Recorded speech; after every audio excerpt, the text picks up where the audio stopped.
Broadcasting from the dark corners of the earth, it's Tom Mordred's Midnight Radio. Welcome back, ladies and gentlemen, if there are those out there who are finally settled in. Thank you for joining me tonight. We'll be finishing our book, The Scarlet Gospels. We ended early last night, so tonight we're going to push forward and make sure we finish the book. Before we get into it, I'd like to thank a few of our regular viewers, more specifically The Greater Sin and Pink Shadow 91. You guys have been tuning in regularly, and I thank you for that.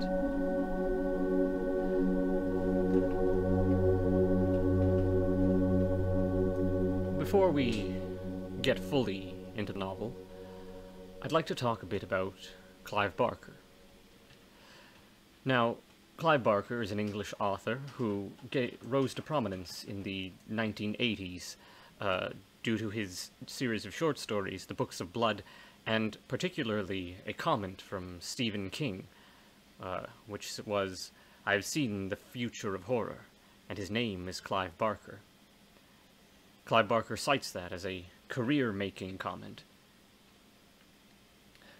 Now, Hellraiser was Clive Barker's first movie, and it was a smash hit. It was modestly budgeted at, I think, about $1 million USA. I don't know if that's compensated for inflation, but regardless, it's not a huge budget for a movie. But with special effects and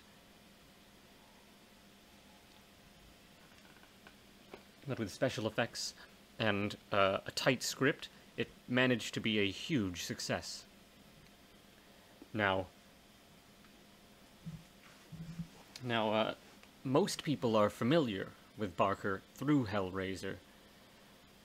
That image of Pinhead, the gritted face and nails, so iconic.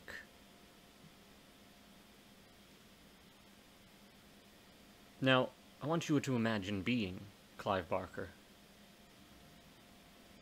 Imagine being a creative of any kind, and having one creation that dominates your, shall we say, public profile. Imagine spending years wanting to explore new territory, wanting to move on from something you did 5, 10, 15, 20 years ago, and yet it won't leave you alone. You have to stay there and watch.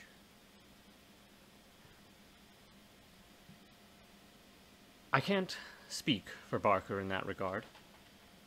What I do know is that if I had had that happen to me, I'd probably be very sick of it.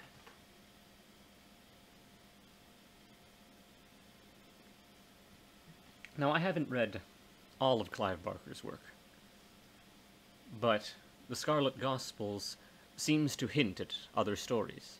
Certainly Harry D'Amour appeared before now. He was in a short story in the Books of Blood. I'm not sure about the other characters. Kaz and Lana. It's entirely possible they had their own stories, but if they did, I have not yet found them.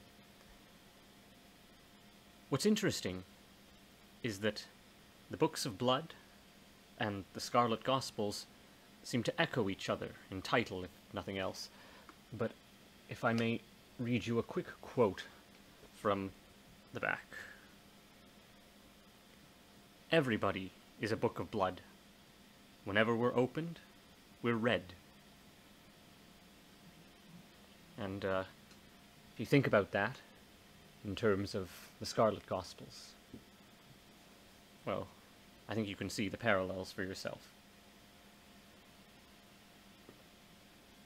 Now, that's not to say, and I think we can all agree, that Barker hasn't had some tenderness for the character. And certainly, I think there is a certain amount of affection and acknowledgement of the success of the character of the Hell Priest.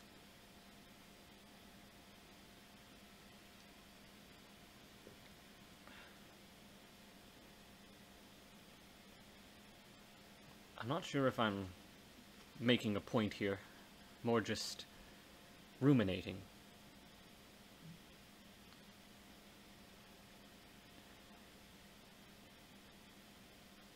It's difficult to say exactly how Clive, or Mr. Barker I should say, saying Clive makes it sound like we're on a first-name basis. And I've never met the man and likely never will.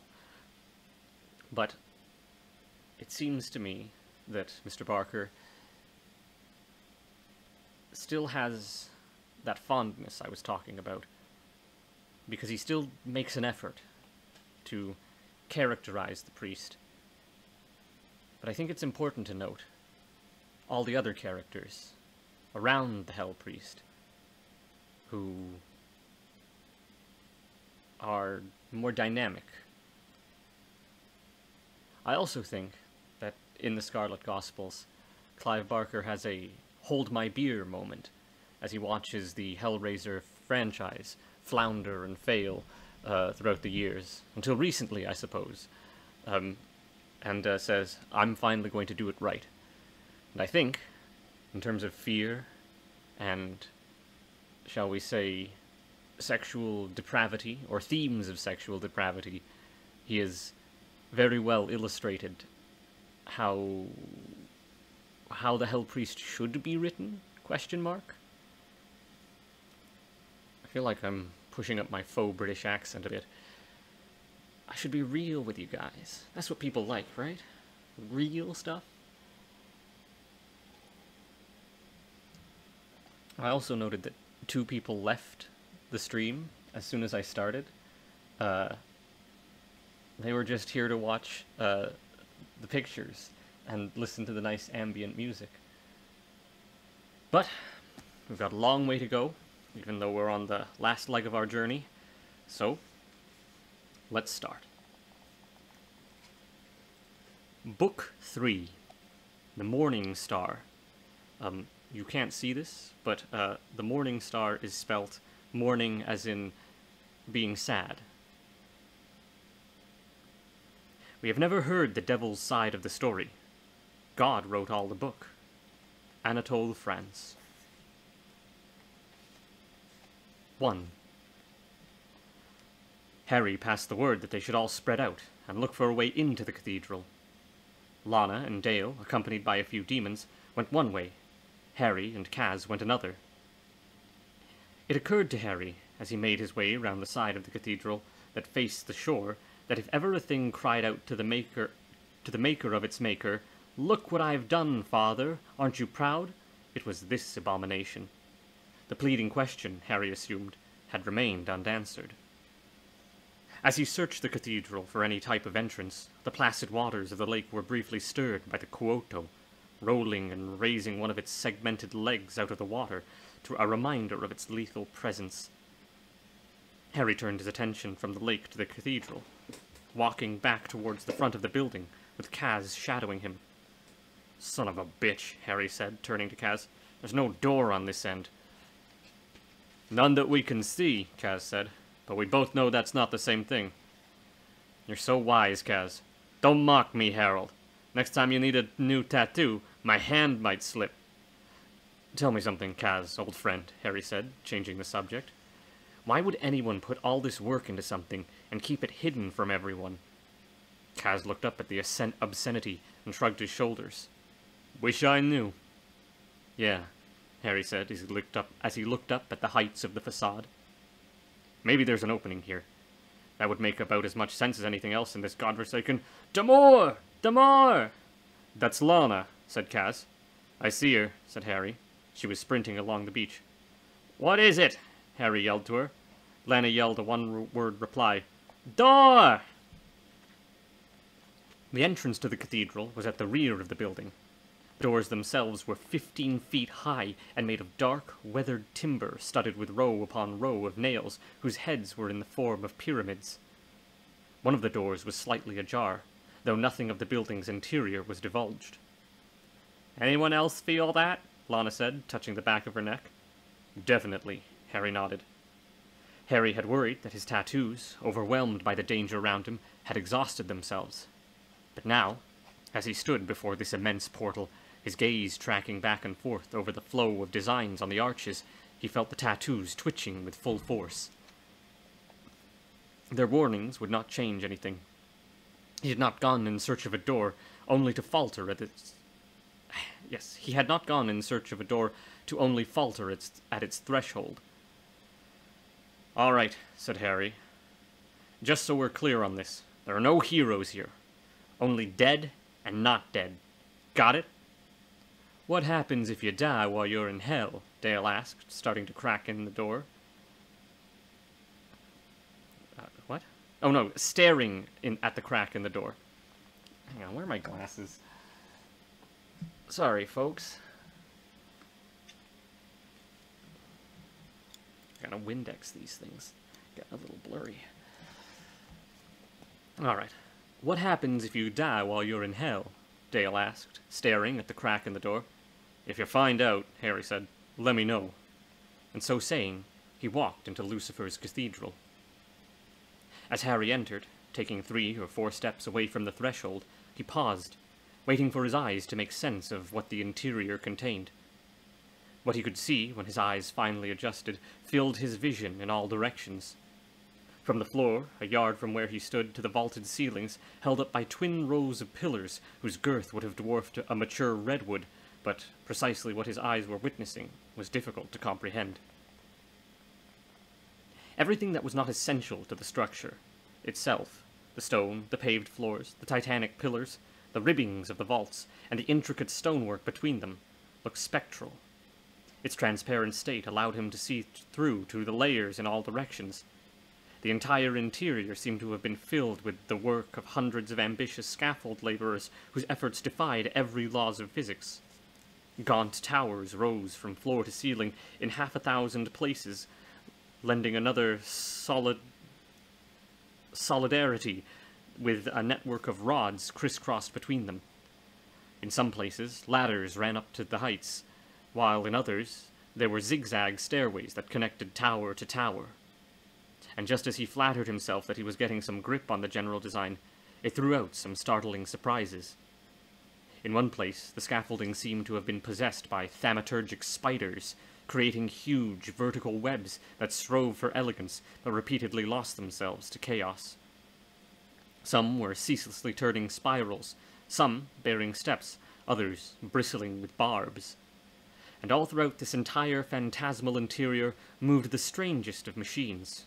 Forms that resembled gigantic crystalline human skeletons, wearing translucent shells, turning over and over, some in majestic processions, others with solitary grace. These forms and devices that filled the cathedral were utterly silent, only adding to their mystery. Harry stood watching them for a long time, both mesmerized and vaguely disappointed. None of this sat comfortably with his expectations. His experience of hell's work on Earth had always been physical. The demonic soul, if such a thing existed, knew the nature of physical being. It was libidinous and gluttonous and obsessed with the pursuit of sensation. Harry always imagined that if he ever got close to the devil, he would find that the philosophy writ large. He'd always assumed that where the devil sat, so too sat all the excesses of the flesh. But this display of vast, whispering forms did not suggest a hotbed of debauchery. Rather, this was peaceful, even beautiful in its way. Where the devil belonged in this world of veils and dreams, Harry could not fathom. "Harold?" It was Kaz's voice that brought him back. Harry looked down from the machines and saw that all eyes were on him. "Sorry," he said. "Did you just hear anything I said?" He stared at them for a moment, searching for the words to say, and finding that he had none, simply shook his head in negation. "Stay with me, okay? We can't lose you," Kaz said in a gentle tone. "Fuck off, Kaz. I'm fine. It's just not what I expected." "Okay, just checking. I think Dale found the basement." As if on cue, behind Kaz, Dale's head popped into view from below. "They definitely went this way," he said. "I can still smell them. Once more into the breach, again." "I couldn't have said it better myself," Harry said. "Hang on, Norma." We're almost there. As he spoke, he marched towards the place where Dale's head had emerged. At first it appeared that Dale was floating, but as Harry crossed the vast foyer and drew closer, he saw that Dale stood upon a ghostly, translucent staircase.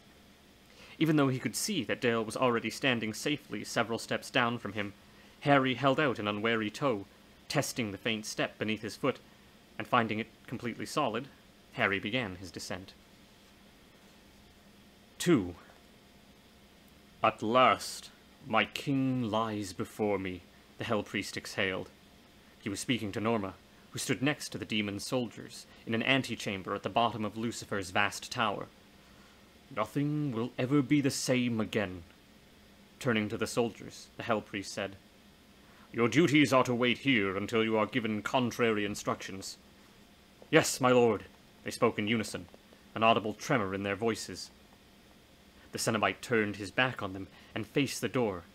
As with everything else in the extravagant cathedral, the door before him was decorated ornately. A craftsman had carved hundreds of lines of hieroglyphics into the wood, their significance beyond the Cenobite's comprehension. He had educated himself in all language, even in the semiotics of creatures that barely functioned in the immaterial world, much less the solid. And yet, a brief scanning of the tiny characters was enough to confirm that the language before him was none he'd ever seen the like of which before. The lesson was plain.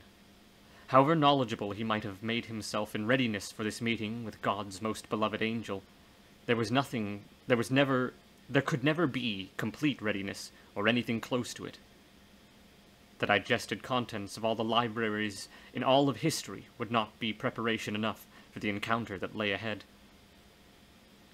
The Cenobite exhaled lightly and put onto his face an expression of humility. It felt utterly alien to his physiognomy. He was not a creature made for subservience. But he had heard countless stories over the years about how little it took to raise the devil's ire. He was not about to make that mistake. Not now. Face fixed, he gripped the handle and turned it. The door responded instantly, though not by opening. A flicker ran back and forth along the minute rows of characters. Here and there, glyphs briefly blazed, as though they had caught fire. Some code was at work here, the Hell Priest guessed. Letters sacrificed to the flame, chosen for some purpose that was beyond his comprehension. The scanning lines continued all the way to the bottom of the door, then ceased abruptly. The Hell Priest waited, concealing his impatience with difficulty. Seconds passed, which became minutes. The door did not move. The Hell Priest was very seldom lost for words, but in this moment he was at a loss. Phantom images of events that had brought him to this place and time rose up in his mind's eye, assembling themselves in their entire bespattered splendor. The magicians in their penthouses or their hovels, every one of them spitting out curses as the Cenobite's hooks raked their flesh and bent their bones against nature's intention. All but a few gave up their secrets before being granted a quick dispatch for their compliance. He saw, too, the stained and yellowed pages of all the rarest books of magic, books that contained the rites of incantation and banishment and laws and hierarchies and conjurations, books that he had taken by heart, books that, when he was done with them, had been consigned to the furnace so that he could be the only possessor of the knowledge they had contained. And all the time, slaughtering and consuming and moving on, he'd nurtured the vision of what it would be like when he learned that all there was to learn and was ready to meet the fallen one, offering himself to the service of greatness. Here he was, ready as he could be, brimming with knowledge and ambition, soaked in murder from scalp to soul, and yet the door would not open. His fury rose, and he raised his hands without awareness of his doing so, unleashing a sound that was the death cries of all those who'd perished so that he might be here.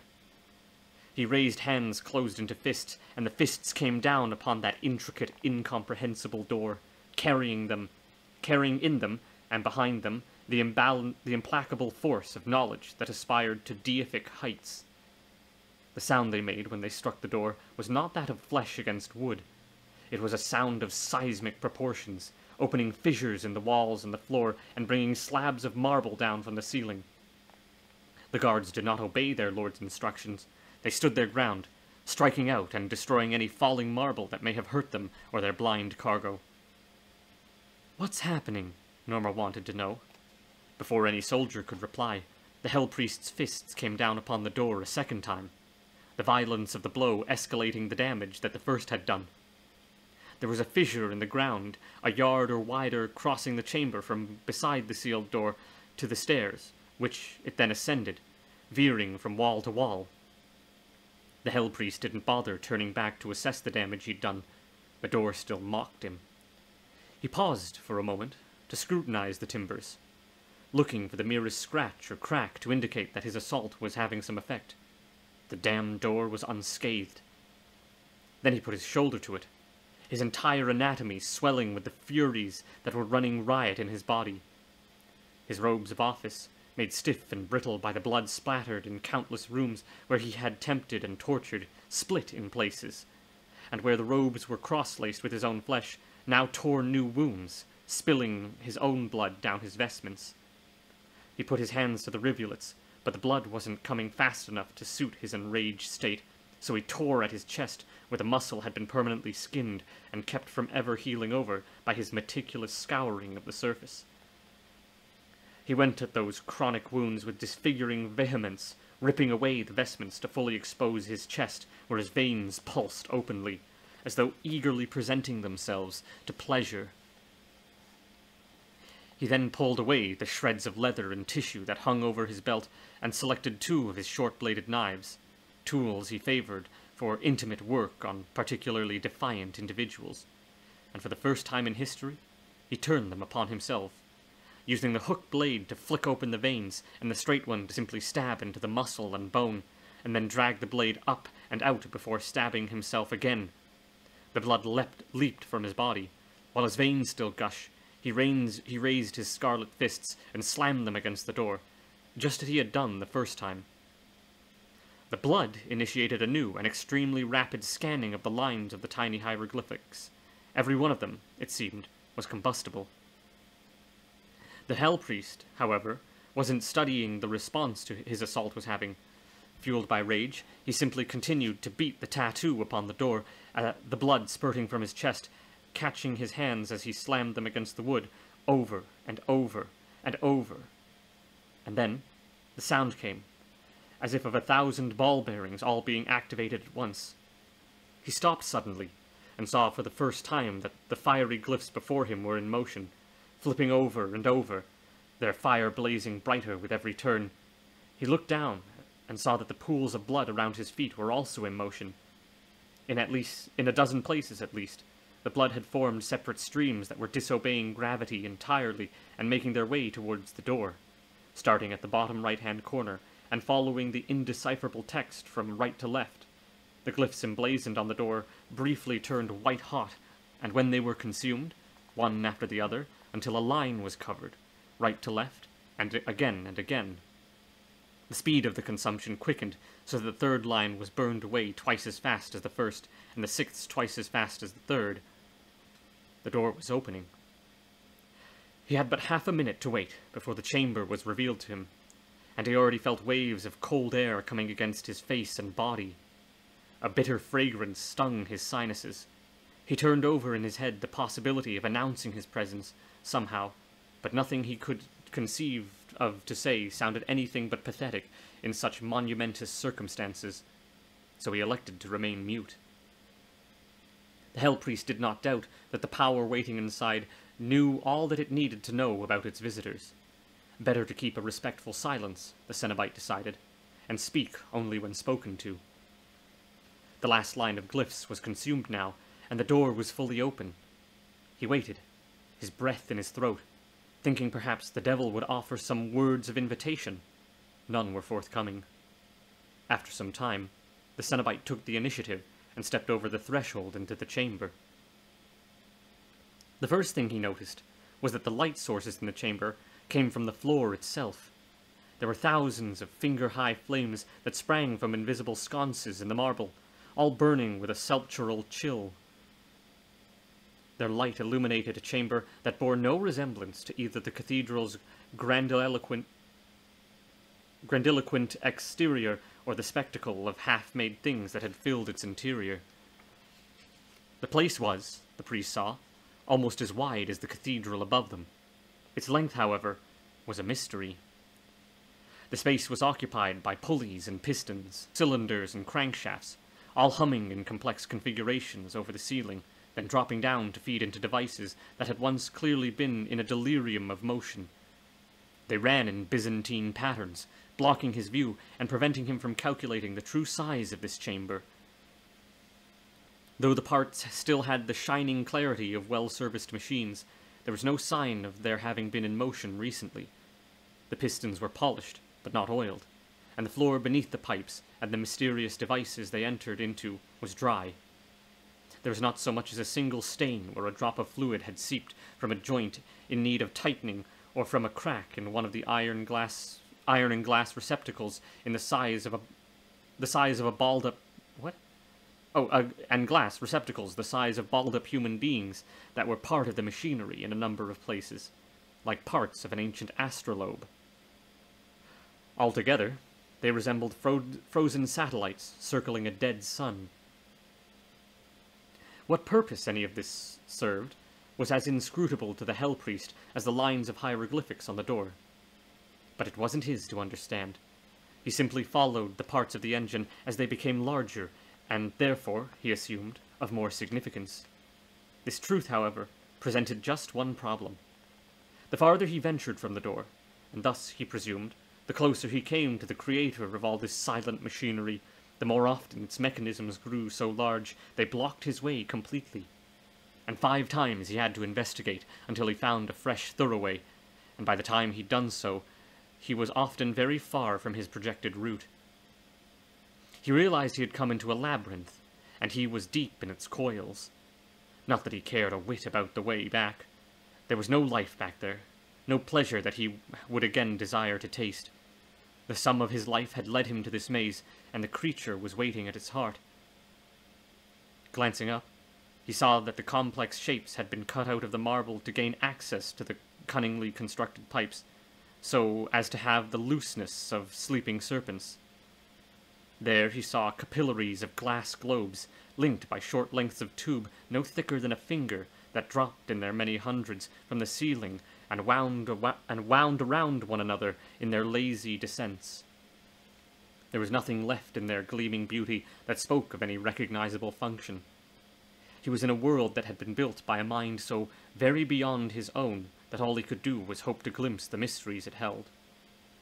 He stopped for a moment or two, just to savor the pleasure that had suddenly suffused him. His lord was near. He felt it in his marrow and in the tips of his fingers. He looked up once more and studied the way to the ducts that led down from the supplementary engines. They were set in the heights of the cathedral and converged, multitudes of beaded pipes and pristine tubes draining together, or so his limited vision suggested, no more than 10 yards from where he stood.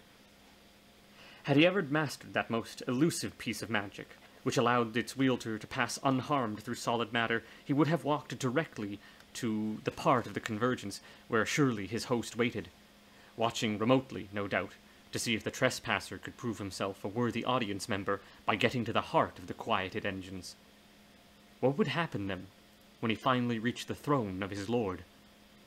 Would a whispered word from the Creator set these immense engines into motion, and he be rewarded for his tenacity and his ruthlessness by being shown the devil's masterpiece at work? He fixed his eyes on the converging arteries, and picked up his pace, made his way towards a spot above which they collected. A turn, another turn, and yet another.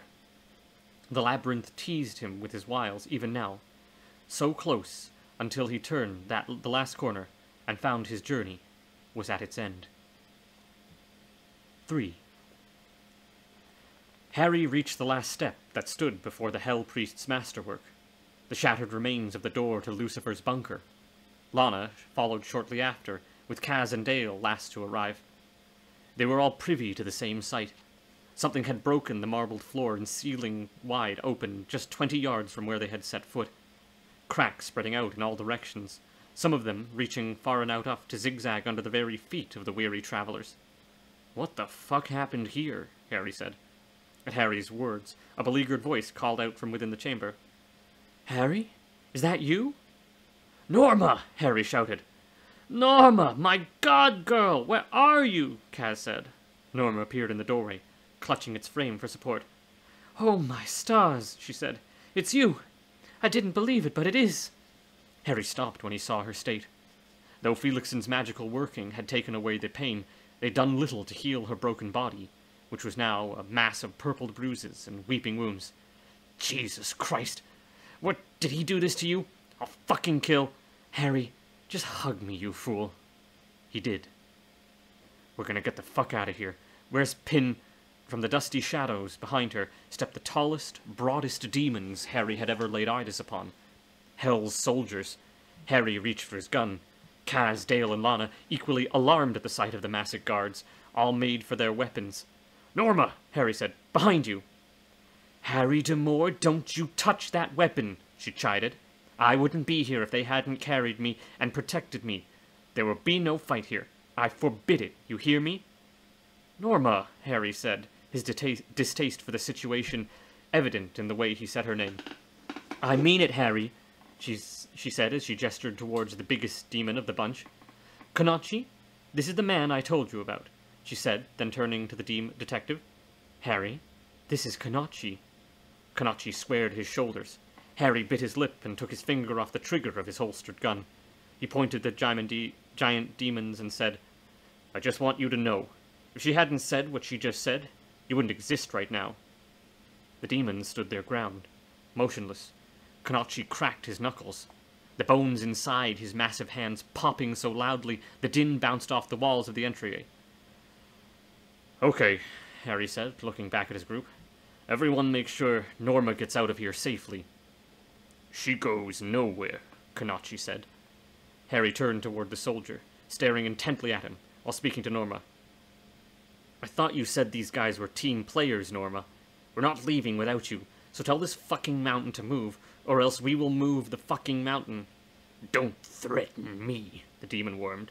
"I have orders from my lord. A soldier never leaves his post."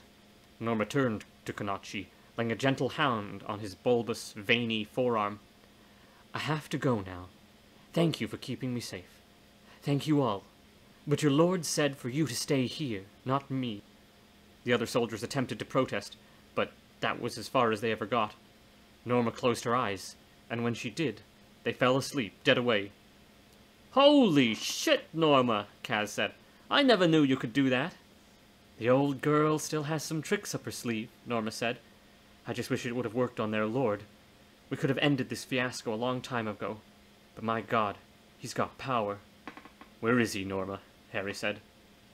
Norma turned, and with a graceful gesture of her hand, indicated the priest's location inside the chamber. "Right," Harry said. "Norma, you go with Kaz, Lana, and Dale." "Harry, don't. Let's leave together." "I can't," Harry said.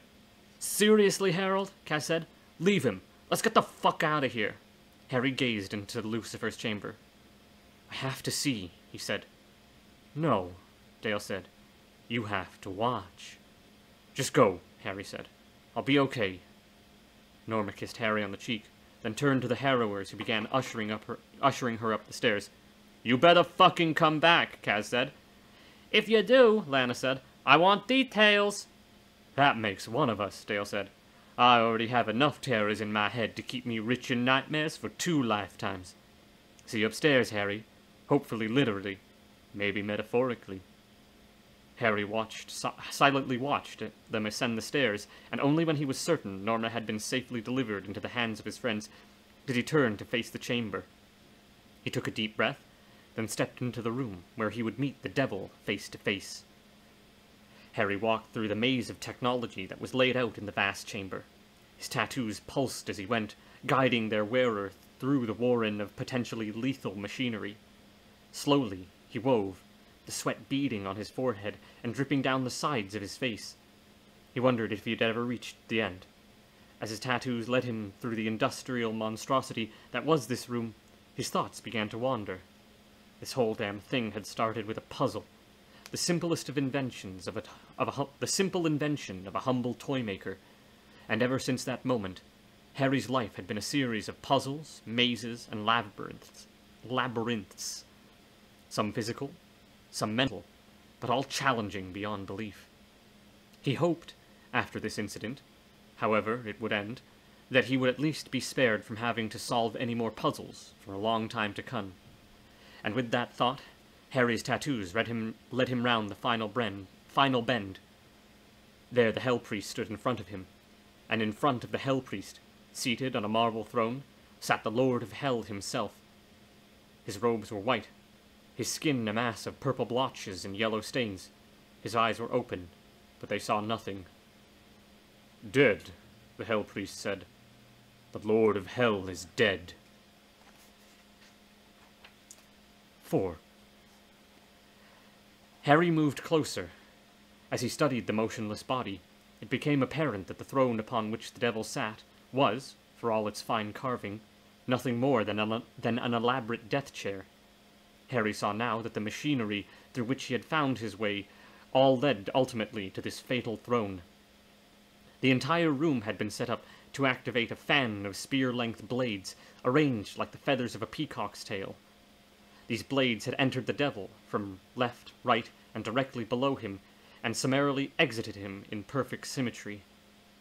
The blades were close to one another, and immaculately positioned, so that 17 blades alone emerged from his head, their bright array forming a gruesome halo that stood 7 or 8 inches off the devil's skull. Blood ran down over his face from the 17 wounds, dried into purple stains on the curls of his pale blonde hair. God, but he had been beautiful. His brow unlined, with almost Slavic features, his cheekbones high, his nose aquiline, and his mouth serene and sensual in equal measure. It was slightly open, as though he might have loosed one last sigh when the suicide machine drove its armory of weapons into him.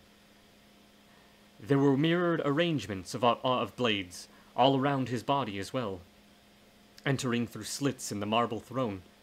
They pierced his corpse on one side and emerged in the opposite, the glinting, narrow spearheads seeming to surround his form with signs of glorification, even in death. There was blood from each of these wounds, many wounds too, of course, which had soaked into his once pristine robes, the stains a bright purple in the whiteness of the weave. "How long?" Harry said. "There is no knowing," the Hell Priest replied. 1,000 days, 1,000 years. The flesh of an angel never decays." "Did you know?" "No. I expected a mind turned inward for centuries, wholly in search of divinity. In a word, greatness. Yes, he had seen it, and known it, and been its most beloved. But losing that was more than he could bear. I thought he'd seek the Maker's mark inside of himself, and take comfort in its presence. But instead, this." "Why the elaborate suicide?" Harry asked, gesturing to the surroundings. "The Lord God is a vengeful God. Lucifer's death sentence was life everlasting. He was beyond death. He found a means to trick his way past immortality." As he spoke, the Hell Priest stepped onto the dais and around the side of the throne, where he reached out and seized hold of one of the ends of the spears that transfixed Lucifer's corpse. There was a short, sudden sound of numerous voices, and then Harry looked back at the Cenobite to see him defiantly holding onto the end of one of the spears, which was attached, by means of a cable 2 inches thick, to a defensive mechanism that had come into play due to the Hell Priest's proximity to the body. Even in death, Lucifer clearly desired his solitude. There was a release of energy through the priest's body that threw him violently about.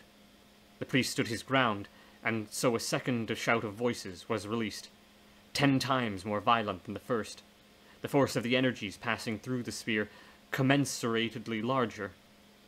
This time, the Hell Priest could not hold on. He was thrown backwards, off the dais, and through the entrails of the machine. He had not left the throne without a keepsake, however. He'd held on to the spear long enough to have it slide all the way out of the corpse. As he was pitched across the floor, however, He lost his grip, and the spear ended up no more than a couple yards from where Harry was standing. The detective stepped a little nearer to it and went down on his aching haunches to look at it more closely. He could not tell what type of metal it was made from. There was a railing iridescence in its substance, which, when it caught Harry's gaze, drew him into a place that seemed limitless, as though somehow the angel had caught and sealed a length of infinitude within the spear. In that moment, the vast engines that filled the chamber beneath the cathedral in all directions made some kind of sense to Harry. He'd seen evidence of almost every kind of magical working with which he was familiar, and many with which he was not, in the labyrinth's devices. Ancient icons of primal magic inscribed on devices made of white gold, all shaped to suggest the sexual anatomies of men and women. Diagrams that had been etched into polished silver, which were designed, if his memory served, to open doors where there were none. There were more, of course, countless numbers of which he had barely glimpsed. He saw that Lucifer had empowered his final grand act of defiance by drawing together pieces of every magical system that humanity, in its hunger for revelation, had created, and he had made himself his own executioner, thus successfully bypassing the will of the Maker. All of this filled Harry's head in a matter of seconds, during which time the Hell Priest had risen from where the blow had pitched him, and was coming back at the dais, moving with glacial ease, his hands raised in front of him, motes of glistening darkness pouring from his palms, from the open wounds in his chest, and from his eyes. Harry watched and saw that only at the very last, when the priest stepped up onto the dais in one stride, did his face betray the fury that was fueling this counter-assault. He was a creature who held his dignity very high, and the blow from the throne, in casually swatting him away, had violated that dignity. Now he reached deliberately for the throne, despite the power it had just demonstrated, and without hesitation repeated his crime by pulling out a second spear. There was another discharge of energy as he did so, but this time he was ready for it. The black motes that continued to grow in number around and behind him broke like a wave about his head, and their surf met the force that had emptied from the throne with its own hunger, moving through it like a fervent revolutionary, transforming it as it went. The Hell Priest was already moving onto the third spear, and the fourth, his face lit from below by the arcs of power leaping from the throne and bursting against his body. If he felt them, he made no sign of the fact. He just went on his business of undoing the death chair's lethal mechanism, one transfixing spear after the other. On occasion, he separated the serpentine piping from the handle of the spear into which it fed, releasing a rush of acidic gases. On others, he simply pulled the blades directly out of the devil's corpse and cast them aside, one upon another, until the dais upon which Lucifer sat had become a nest of metallic snakes, forged of alloys unknown to humanity. The Hell Priest glanced over his left shoulder and whispered to the assembled darkness, which drew itself closer to him. An anxious ally determined to catch every order that he gave it. Harry watched everything that transpired, his head awash with questions. Was this strange figure, steadily slumping lower in his suicide seat as the blades that had held him were removed, truly the adversary? Evil incarnate? The fallen one? The Satan? He looked too pitifully human sitting there on his death throne. The notion that this thing might have once been God's most beloved seemed ludicrous, an urban legend spread by drunken angels. And yet Harry had witnessed enough evidence as to Lucifer's preternatural grasp of occult systems, their code, their significance, their code, their sigils, their consequences, to be certain that the creature on the throne was something more than he presently appeared. Meanwhile, the subject of the Hell Priest's whispered conversation with the assembled darkness became apparent as streams of it ran underneath the throne and began the process of removing the spears that had entered the corpse from below. As they went about their labors, the Cenobite was pulling blades from the other side of the body, effortlessly transforming the surges of power that flowed from the throne into dark droplets that swelled the thunderhead behind him. Finally, he stood back from the throne, staring down at the fallen one with hate-filled eyes. You expecting him to thank you? Harry asked. There is naught to learn from this pitiful display, the Hell Priest said. The Cenobite then whispered again to his attendant darkness, and the motes of it flew from him like bullets, striking Lucifer's body. For such tiny forms, they possessed uncanny amounts of power. They caught hold of the corpse and raised it off the throne, its arms outstretched. The allusion to the scene at Golgotha was not lost on Harry. Even the way the devil's head fell forward put in his mind the Man of Sorrows.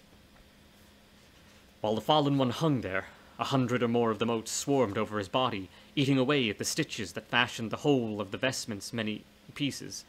They came apart effortlessly, revealing behind their sumptuous folds evidence of Lucifer's true nature. Beneath his robes, his entire body was encased in armor wrought from dark metal through which many colors ran like the surface of gasoline on water. Each portion of the armor was immaculately decorated with designs. For all its exquisite appearance, of course, it had failed in the duty for which it had been forged, and hammered, protecting its wearer. That fact, however, meant little to the Hell Priest. It was clear that he meant to have it, and this time the priest had no need to instruct his creatures. They understood his will perfectly. While Lucifer's body hung before the killing seat, the armor was removed, piece by piece, from his pale, lithe body. Harry continued to watch, transfixed, as the Cenobite brought a knife out of a long pocket in front of his left thigh. It was nothing like the other instruments of torture he'd worn on his belt. For one thing, it was a much bigger blade, and for another, it wasn't caked in blood and chunks of decaying flesh. This weapon glinted in the light. It was obvious to Harry that the knife had never been used. The priest, it would seem, had been saving it for a special occasion. That occasion now found, the Cenobite slashed at what was left of his black vestments so that they fell away in a foul heap of blood-stained fabric and leather. He was a patchwork of scars and abrasions, his body resembling, absurd as it seemed, the wall of a cell where countless crazed, raging souls had been incarcerated and all left marks of their presence there. Scratches, designs, numbers, faces, there wasn't an inch of the Cenobite's nakedness that did not reveal some piece of testament. He glanced at Harry in this brief moment. Angels have a perfect anatomy, the priest offered. Few of us are blessed with such a gift.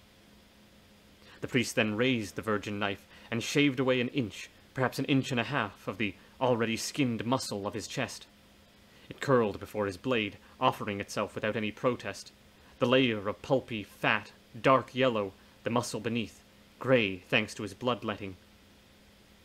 Realizing, halfway through, that the cut was not going to be deep enough to expose the bone, he left off and went for a second slice, which exposed his sternum and a portion of his ribs. Harry saw that the Cenobite's bones, too, had been subjected to the questionable horrors of being scratched and abscribed in the same fashion as his skin. How that had been achieved was something Harry was neither equipped nor instructed to answer. All he could do was that which the Hell Priest had asked of him. Watch.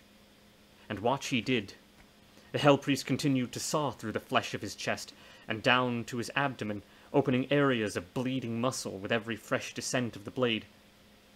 At his navel, he finally cut the lengthy flank of skin free, and it dropped to the ground in front of him. The Hell Priest feigned indifference, but beads of sweat stood out on his face, gathering in the grooves of his scars. He took the knife to fold the excess flesh at his hip and cut off a large piece, which was entirely fat. It had barely hit the ground, and he was cutting at the place again, digging deep into the flesh behind the wound he'd already made, using both hands of the knife to make certain the blade kept its course. He came back to the precious cut, a full 2 inches deeper, and was rewarded with the sight of blood spurting forth in tiny geysers, then running down the side of his shin. Once he'd turned the corner of his hip, he stopped, his breathing hard and raw, sweat running freely from the places where his scars carried it to his jawline. The Cenobite then turned away, casting his gaze instead now on the naked Lucifer. Each piece of the devil's armor hung in the air, an arm's length from that portion of anatomy from which it had been removed. To Harry's eye, there was a formal beauty in this, the corpse and its armor entirely static. As Harry marveled, the Cenobite continued his brutal effort of making adjustments to his own flesh so as to fit the devil's suit. First a slice off his other hip, then down to the red meat, then up to his arms, slicing away at the flesh at the back of his triceps, and passing the knife from left hand to right hand and back again, cutting effortlessly with either. The area around his feet looked like the floor of a butcher's store. Cobs and slices of fatty meat were scattered everywhere. Finally, it seemed, the priest was satisfied. He let the knife drop among the scraps and hackings, and then opened his arms, mirroring the position of the Lord of Hell. "The king is dead," said the Cenobite. "Long live the king." "Oh shit," Harry said. Watching the insanity before him unfold, Harry suddenly heard Dale's voice echoing in his ears. "Watching isn't the same thing as seeing." Harry had spent a lifetime looking. He had watched as Scummy had been burned alive. He had watched a crazed cult leader slaughter his entire congregation, and he had watched a demon drag his friends to hell. Now, Harry realized with terrifying clarity that he no longer wished to be the witness of such sights. This was not the world in which he belonged. Though hell had come calling on more than one occasion, Harry had always dodged its grip, and lived to fight another day. Today, he determined, should be no different. The gripping curiosity to see what came next left Harry in an instant, and he decided then it might be a good time to start running. 5. Harry, running as fast as he could, drew closer to the room's exit, when an unsettling din began to fill the room. It was a sound that was difficult to make sense of, drumming that had no real rhythm, but came and went first from one side of the cathedral vaults and then the other. Harry didn't let it slow him down. As is often the case, the way back proved a far simpler task. In no time at all, Harry had navigated his way back to the antechamber at the bottom of the stairs. But, with the terrible din overhead, Harry could hardly feel victorious. He had left his friends in the hopes of keeping them safe. He now hoped, with all his might, that he hadn't jumped out of hell's frying pan and straight into the fire. Harry climbed the stairs, preparing himself as best he could for what lay at the top. As soon as he kept his focus fixed upon getting his friends out of here, he wouldn't go far wrong. But he had to be quick. They all had to be out of this damn place before the great pretender downstairs could make his debut. There was one last turn on the stairwell, and then Harry was at ground level, emerging from the hole in the floor. Harry saw his friend standing with the Azil at one end of the cathedral, waiting patiently in front of the door. "Run!" Harry shouted. "Everyone fucking run!" All eyes turned towards Harry, who was winding his way through the forest of phantom forms that thronged the interior. "Harry!" Norma shouted. "It's all over." "That's why we need to move. Quick." "No, Harold. It's bad." "I fucking know it's bad," Harry said. "You're not listening to me." Nobody moved an inch as Harry reached his friends, and running past them, grabbed hold of the ornate polished handles of the door to the cathedral. "Harry, you're not listening." "No," Harry replied, flinging the door opening. "You're not listening. I said—" Whatever words he'd intended to press past his lips evaporated like water on the desert floor. Harry's eyes widened when he saw what lay outside. As quickly as he opened the door, it was slammed with twice the speed, Harry pressing his back to it in panic. "There's an army of demons out there," he said. It was then he realized what the source of the terrible din was. Dale grabbed Kaz's arm out of fear. Kaz put an arm around him in an effort to provide comfort. "Where the fuck did they come from?" Harry said. "Hell, I'd guess they're all calling for the priest to give himself up." Hell, I'd guess. And they're all calling for the priest to give himself up," Dale said. "Okay, they're not here for us," Harry said to himself. "This could work." "Work?" Lana said. "Are you completely out of your fucking skull?" "That's beside the point. We have a very big problem in the basement, and there's an army outside that wants to take care of that problem. The biggest issue is now that we've had the misfortune of being stuck directly between these two fucking obstacles. So all we need to do is step aside and let them cancel each other out." "Not your best strategy, Harold," Kaz said. "Harry's right," Norma said. "This fight ain't ours to stop." And then, as if on cue, A series of loud cracks came from under the spot where they all stood, the slabs of marble fracturing beneath their feet. "Fuck me," Harry said. "That'll be King Pinfuck. Listen, the ground's going to give any minute.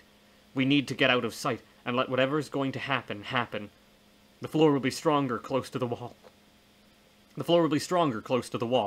Let's move." He barked orders while leading his group to a side of the cathedral behind two large pillars. By the time they'd reached the pillar nearest to them, the floor was solid beneath their feet. The din of the approaching army seemed to be coming from both sides of the cathedral. Harry knew that at any minute they would be sharing this ground with a great weight of unholy flesh. He just hoped his friends would survive the fallout. 6. The assembly of demons burst into the cathedral with a mingling of veneration and terror. The fog that had concealed most of the building from the outside had left them unprepared for the scale of what awaited them inside. In response, some were so overwhelmed they lost all control over their bodily functions. Others dropped to their knees, or fell face down on the slabs, reciting prayers in countless tongues, some simply repeating the same entreaty over and over.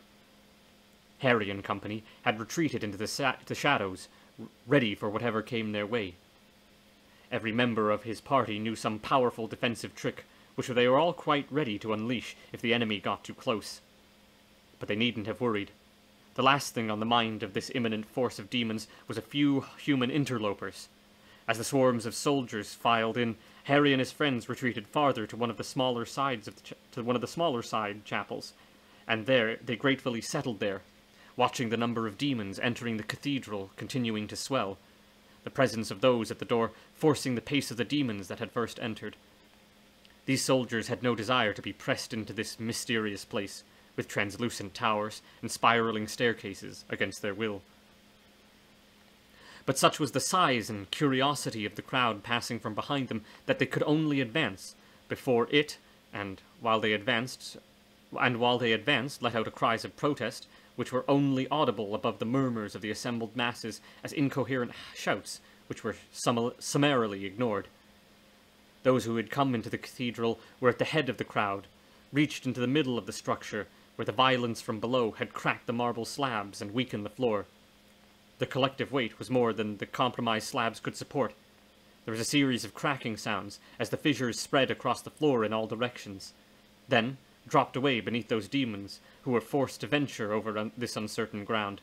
The din of their cries was loud enough to draw the attention of the leader of this damnable army, the Unconsumed.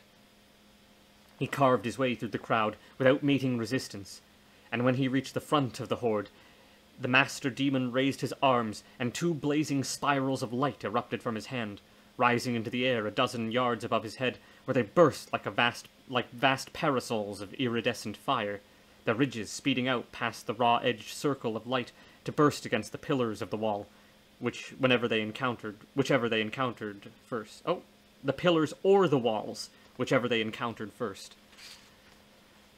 The blaze quickly silenced most of the crowd, but it left unrebuked and unhushed the swelling numbers at the beach, all of whom were being pressed from behind by yet more of the Unconsumed shapeless army, a vast throng still streaming over the gargantuan tree which had been laid over the pristine lake, creating a bridge over which they passed. The consequences, for those already crowding the beach, weren't welcome, and many had to walk in the shallows of the lake, obliged to venture farther and farther out as the mass of people increased. The Quoto was perfectly aware of their situation. It rose to the surface every now and again, rolling over sideways as it did, and, unseen amid the chaos of the salt, silently and routinely snatched several little hors d'oeuvres that were stumbling through the water. Inside, of course, there was no knowledge of the mounting chaos on the beaches. The freshly silenced crowd only listened to the voice of their leader. "Silence," the Unconsumed said, his voice carrying around the interior. "Let us all remember that this is a holy place. There is a power here greater than any below heaven, and we owe our lives and devotion to that power." There was an uncomfortable moment before the first whispers began. "Lucifer! Lord Lucifer!" At the wall of the cathedral, saved from being crumbled against the great mass of demons who had followed the Unconsumed, Harry, His friends, and a small gathering of demons, watched as the idol of this great crowd, who were by appearance and number members of every conceivable order of demon, spoke to his followers. "I fought for you, brothers and sisters," he said, "when you were taxed, and every cup of marrow you brought to your table was snatched away again, and a great portion of it taken before it was returned. I protested. I wept for you, and begged that your agonies be heard and attended to."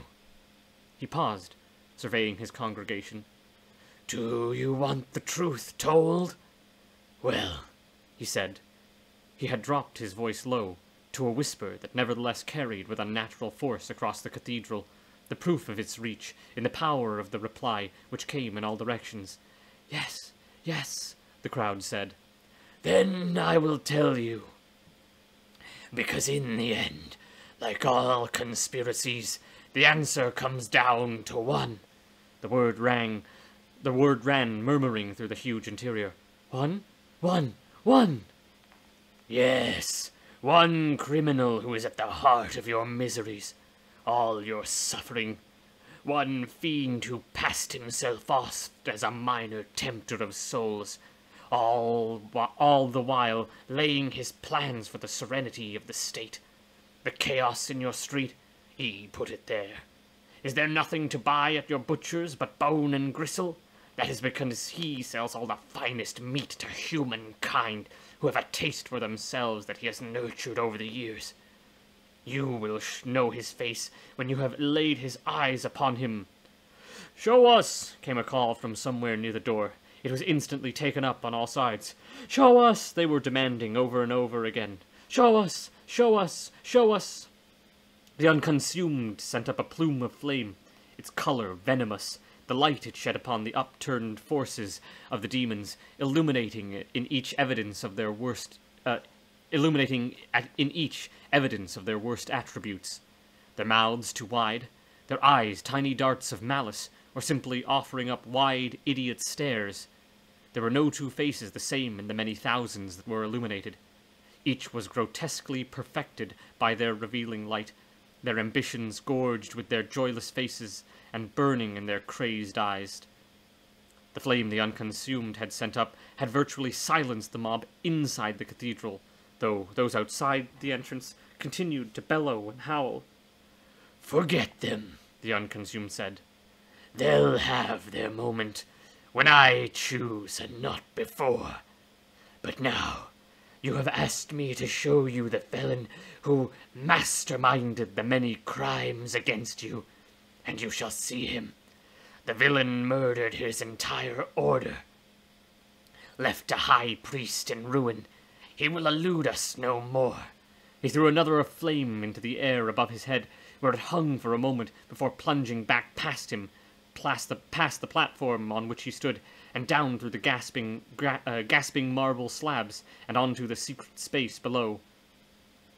Taking his time, so as to squeeze as much drama as possible from the situation, he turned and took a step back from the edge of his platform. "In here, comrades, is the felon, the thief, the destroyer. His head will roll away before this day is done." "It isn't my time," the Hell Priest said from the gaping hole in the floor. It was at this moment the Hell Priest rose out of the cracked floor, adorned in Lucifer's armor. Despite the incredible densities of the body, the crowd still managed to clear a space around the Hell Priest as he made his ascent, and when he had fully emerged from the space, he turned to face his supposed executioner. Without a moment's hesitation, the unconsumed carved a sword of fire and swung it at the Hell Priest, who raised his armored hand and grasped the burning blade. Sparks of white flame spurted from between the Hell Priest's fingers, and he laughed as though this were the finest sport he'd had in a long time. And while he laughed, he held the blazing sword in his grip. He took time to cast gestures out towards the demon soldiers, who stood and watched. Serpentine chains, hook-headed, came weaving between the feet of the spectators, striking with razor edge anyone fool enough to block their way. The condemned knew with the appearance of the first hook what horrors would inevitably follow, and each attempted to outrun the judgment, but the Hell Priest knew his game better than breathing. Whether his victims fell to their knees and begged salvation, as one did, or tried to outrun the pursuing hooks, as did two more, or simply attempted to go against his enemy, as he would any other, with sword and dagger, as many did, all were lost. The hooks found their eyes, their mouths, their asses, their bellies, and finding them, the hooks dug deep and tore hard, reducing their victims, in a matter of seconds, into thrashing, incomprehensible knots of twisting muscle. They made their sounds still, protesting their suffering state, but anything remotely resembling words was beyond them now. The stomach of one had been hooked and hauled up through his throat. The face of another was emerging from his butthole like a prodigious bowel movement. Their anatomies could not sustain such violent disfigurements. The demons tore, their bodies opening like overripe fruit, spilling their contents as they did so. Harry had seen this before, but never on so massive a scale. This was full-blown war, all of hell on one side, and a single armored priest on the other. Harry wondered at the ramifications of the chaos that played out before him. If the priest won, would he then take his battle to earth and the heavens beyond? When would his thirst be slaked? Harry never imagined he'd be on the side of the infernal, watching and even praying for hell's victory, powerless to do anything else. Harry remained fixed on the warring figures at the center of the battle. The Hell Priest, content to let his chains dispatch the horde, still held hold of the unconsumed fire-edged sword, and was bending it back towards its wielder, a trial of strength in which he was steadily gaining the upper hand. He suddenly put all his weight behind the moment, and with a quick twist he had the blade free of the unconsumed's grip. The Hell Priest rose up, the armor feeling good around his body, not like a carapace, hard and brittle, but flowing with him and through him, its power given over to him, wed to him. He was a force unto himself, beyond the reach of any living thing, and though the years that had brought him to this moment had been filled with the most intense personal suffering, it had been worth the agony in order to bring him to this glorious, heart-leaping moment, when Lucifer's armor shot strength into every place where the monkish life he'd lived had left weakness and bliss into the muscle that he'd hacked in order to mold his body to fit the royal armor. Lords below and above, what joy! He never felt his flesh and mind and soul, in one word like this, a single system, scoured of contradiction. He hadn't lived until this moment. He saw the unconsumed from the corner of his eye, his arms raised above his head. Two more swords were being etched out of the incandescent air above the demon's fists, streams of raw lava stuff dropping from their blazing length and spreading over the fractured marble floor. The Hell Priest had no fear of walking on liquid fire, not adorned in the full armor of the King of Hell.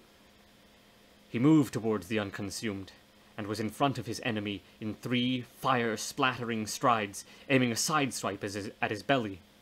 The unconsumed came back at the Hell Priest, with swords slicing the air like twin threshers. But the Hell Priest was in no mood to retreat. He stood his ground, striking at each of the enemy's swords in turns. The force of his blows, enough to slow his adversary's approach a little. But the gust of winds raised by the threshing swords suddenly caused the flames between the opponents to rise up like a blazing wall. The unconsumed came through the fire, with his sword spinning. The Hell Priest raised his own blade to protect his head, and the unconsumed's left-hand sword struck it, the impact spitting out serpentine lightning bolts that flew out across the heads of the assembled demons, striking stone dead those stupid enough to reach up and try to grab them. With the Hell Priest's blade locked against one of his own, the unconsumed used the other to strike at his adversary's exposed chest. Surges of power broke over the Hell Priest's armor from the point of impact, the brightness melting into the armor, stealing the energies of the unconsumed's blow, and adding to the armor's power. The Hell Priest felt the increase of his strength, and instantly acted on the knowledge. He took his sword in a two-fisted grip, and raced at the unconsumed, loosing a roar of pleasure. The The Unconsumed again raised his left-handed blades to ward off the priest's attack, but his sword shattered as soon as it was struck, the metal shards going to flakes of fire as they were strewn. The blow was deafening. Every creature in the foyer who had not met an untimely death watched the Unconsumed as he staggered back and gaped at the Cenobite who stood before him. "What is this magic?" the Unconsumed asked, his voice quivering with cowardice at the prospect of an unfair fight. "The crown jewels of hell," the Cenobite said. "It can't be." "Oh, but it is." The Unconsumed took several backward steps away from the Cenobite. Quickly, he turned to his soldiers, and showering his lips with spittle, howled, "This is the enemy of hell! He will bring you all to dust if you do not act against him now! I have seen visions! Save hell before he unmakes us all!" His words died into darkness, leaving the air empty. "Visions?" the Hell Priest said as he approached the Unconsumed. "I have seen your ambitions, priest," the Unconsumed said, staggering back. "You couldn't possibly," the Cenobite said. Then, turning to the soldiers, he gestured to his suit of arms. "The armor I wear is a gift from Lucifer, who is reborn in me. My authority is now absolute. My word is now law." "Madness," said the Unconsumed. "Soldiers, this is your hour. I have brought you to your enemy. Now it falls to you. You must take him out of this sacred place and tear him to pieces. Don't listen to his lies. He's afraid of you. Don't you see that? You have righteousness on your side, and he has nothing. Nothing. He came here only to steal our Lord Lucifer. Hallowed be his name in his place of meditation. He's admitted to it. The armor belongs to the Morning Star, and I believe our Lord would be bountiful in his thankfulness were you to tear it from this vile thief's back." The Unconsumed speech worked. The crowd roared an immediate, "Aye!" And as they did so, the Unconsumed drove the point of his blade into a conflagration above his head. It instantly refracted the light in a blazing show that spat incandescence out across the length and breadth of the cathedral's foyer. The single booming "Aye!" became stronger as the beams exploded against the stone walls, blowing ragged holes in them, none of them less than 10 feet across, many twice as that. "Enter all!" the Unconsumed yelled. His voice possessed a magnitude that carried his words to the hordes cramming the beach and the building, "and destroy!"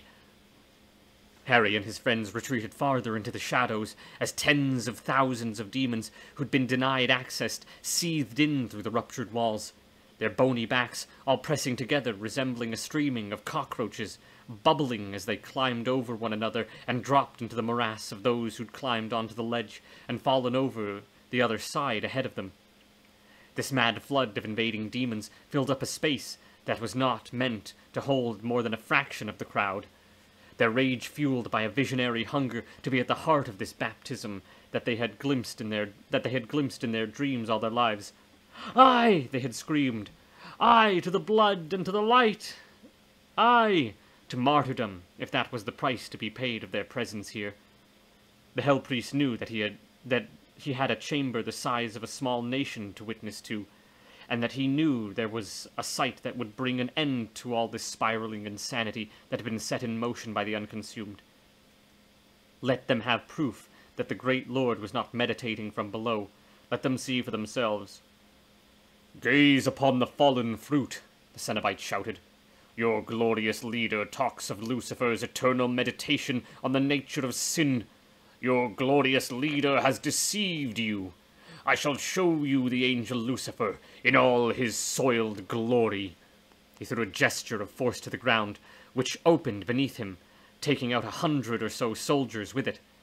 Then he descended, for no more than a few seconds, and rose into view again, with Lucifer's corpse held limp in one hand. It was a pitiful sight, hanging from the Hell Priest's grip, a sack of broken bones with a grainy grey face clipped from the Book of Atrocities, eyes sunken in, mouth gaping, nose crushed against his face so that it was little more than 2 holes. "This," the Hell Priest said, his voice once again the raw, intimate whisper that was audible to those who were assembled there, "is the Lord for whom you fight." He rose as he spoke, climbing effortlessly through the thickening soup of stale and sour that was the air until he was perhaps 20 feet above the crowd. There he turned and let go of the corpse, which tumbled back down the flame-licked dais, through the hole the Hell Priest had used for his descent, and out of sight.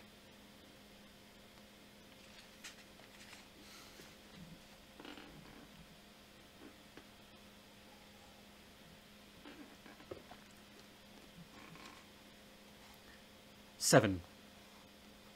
An intense hush had grown over the army, so that the only sound audible was the steady lapping caress of the flames. The Unconsumed, clearly as surprised to see his fallen lord as the rest of the army, struggled to maintain his rapidly crestfallen soldiers. "The fiend has murdered our king!" the Unconsumed shrieked. "He must be destroyed! Advance!" But he did not. Slowly, but in steady droves, the Unconsumed minions were turning inwards to face the Unconsumed, until his entire army faced him, looks of betrayal and condemnation on their faces. "Have you lost your minds?" the Unconsumed shouted. "Most likely," the Hell Priest answered. "They see their reflection stripped of lies. The burden of truth is too great, your lordship. It is my pleasure to introduce you to my army. It is the last thing you will ever see." The priest then loosed a war cry that echoed off the walls of the cathedral, repeating in the ears of every being present. He raised his arms and came upon the Unconsumed, conjuring a sword in his right hand. In the blink of an eye, the priest took off the Unconsumed's arm just above the elbow and drove his sword through it for good measure. This was the first injury the Unconsumed had sustained in centuries. The shock of the trauma caused him to vomit up a series of flames, and he began to babble an incoherent glossolalia. In taking those few moments to expose the extent of his weakness, the Unconsumed had left himself open to attack from the rest of the army, and they took the opportunity and rushed in a panicky fashion, eager to get the job done as quick as possible. The Unconsumed had 4 blades in his back by the time he turned to face his betrayers, and twice that number of wounds, the most severe, a strike at the back of his neck, which had clearly been intended to take off his head, and might have done so had he not retaliated by reaching over with his remaining hand and seizing the blade as it cut into his flaming flesh, melting it in an instant. "Assassins!" he roared, flame from his severed arm taking the form of a monstrous scythe. It was every bit as powerful as its iron equivalent. It took the legs out from under 7 of his enemies and bisected an 8th at the waist. While the Unconsumed used his scythe to deface and butcher the men whose legs he'd sliced off, one who'd survived this massacre came at him from behind, and with one clean stroke sheared off the scythe, arm and at the shoulder.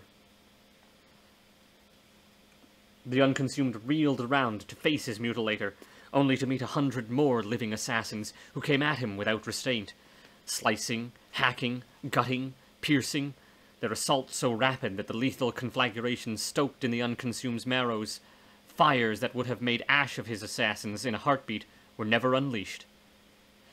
The rest was just a graceless, joyless unmaking, the thing on its knees, the thing dropping to one surviving arm, then down to its elbow, then down onto its side, barely distinguishable from the furnace litter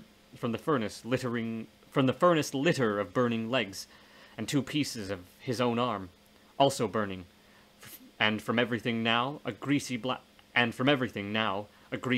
smoke rising up, which smelled to Harry, when the smoke reached him, like a heap of burning trash. "And so it ends," the Hell Priest said. "I have had a vision these many years, that when I had readied myself in every way I knew, I would lead an army out of the abyss which we have suffered for the sins of the Fallen One."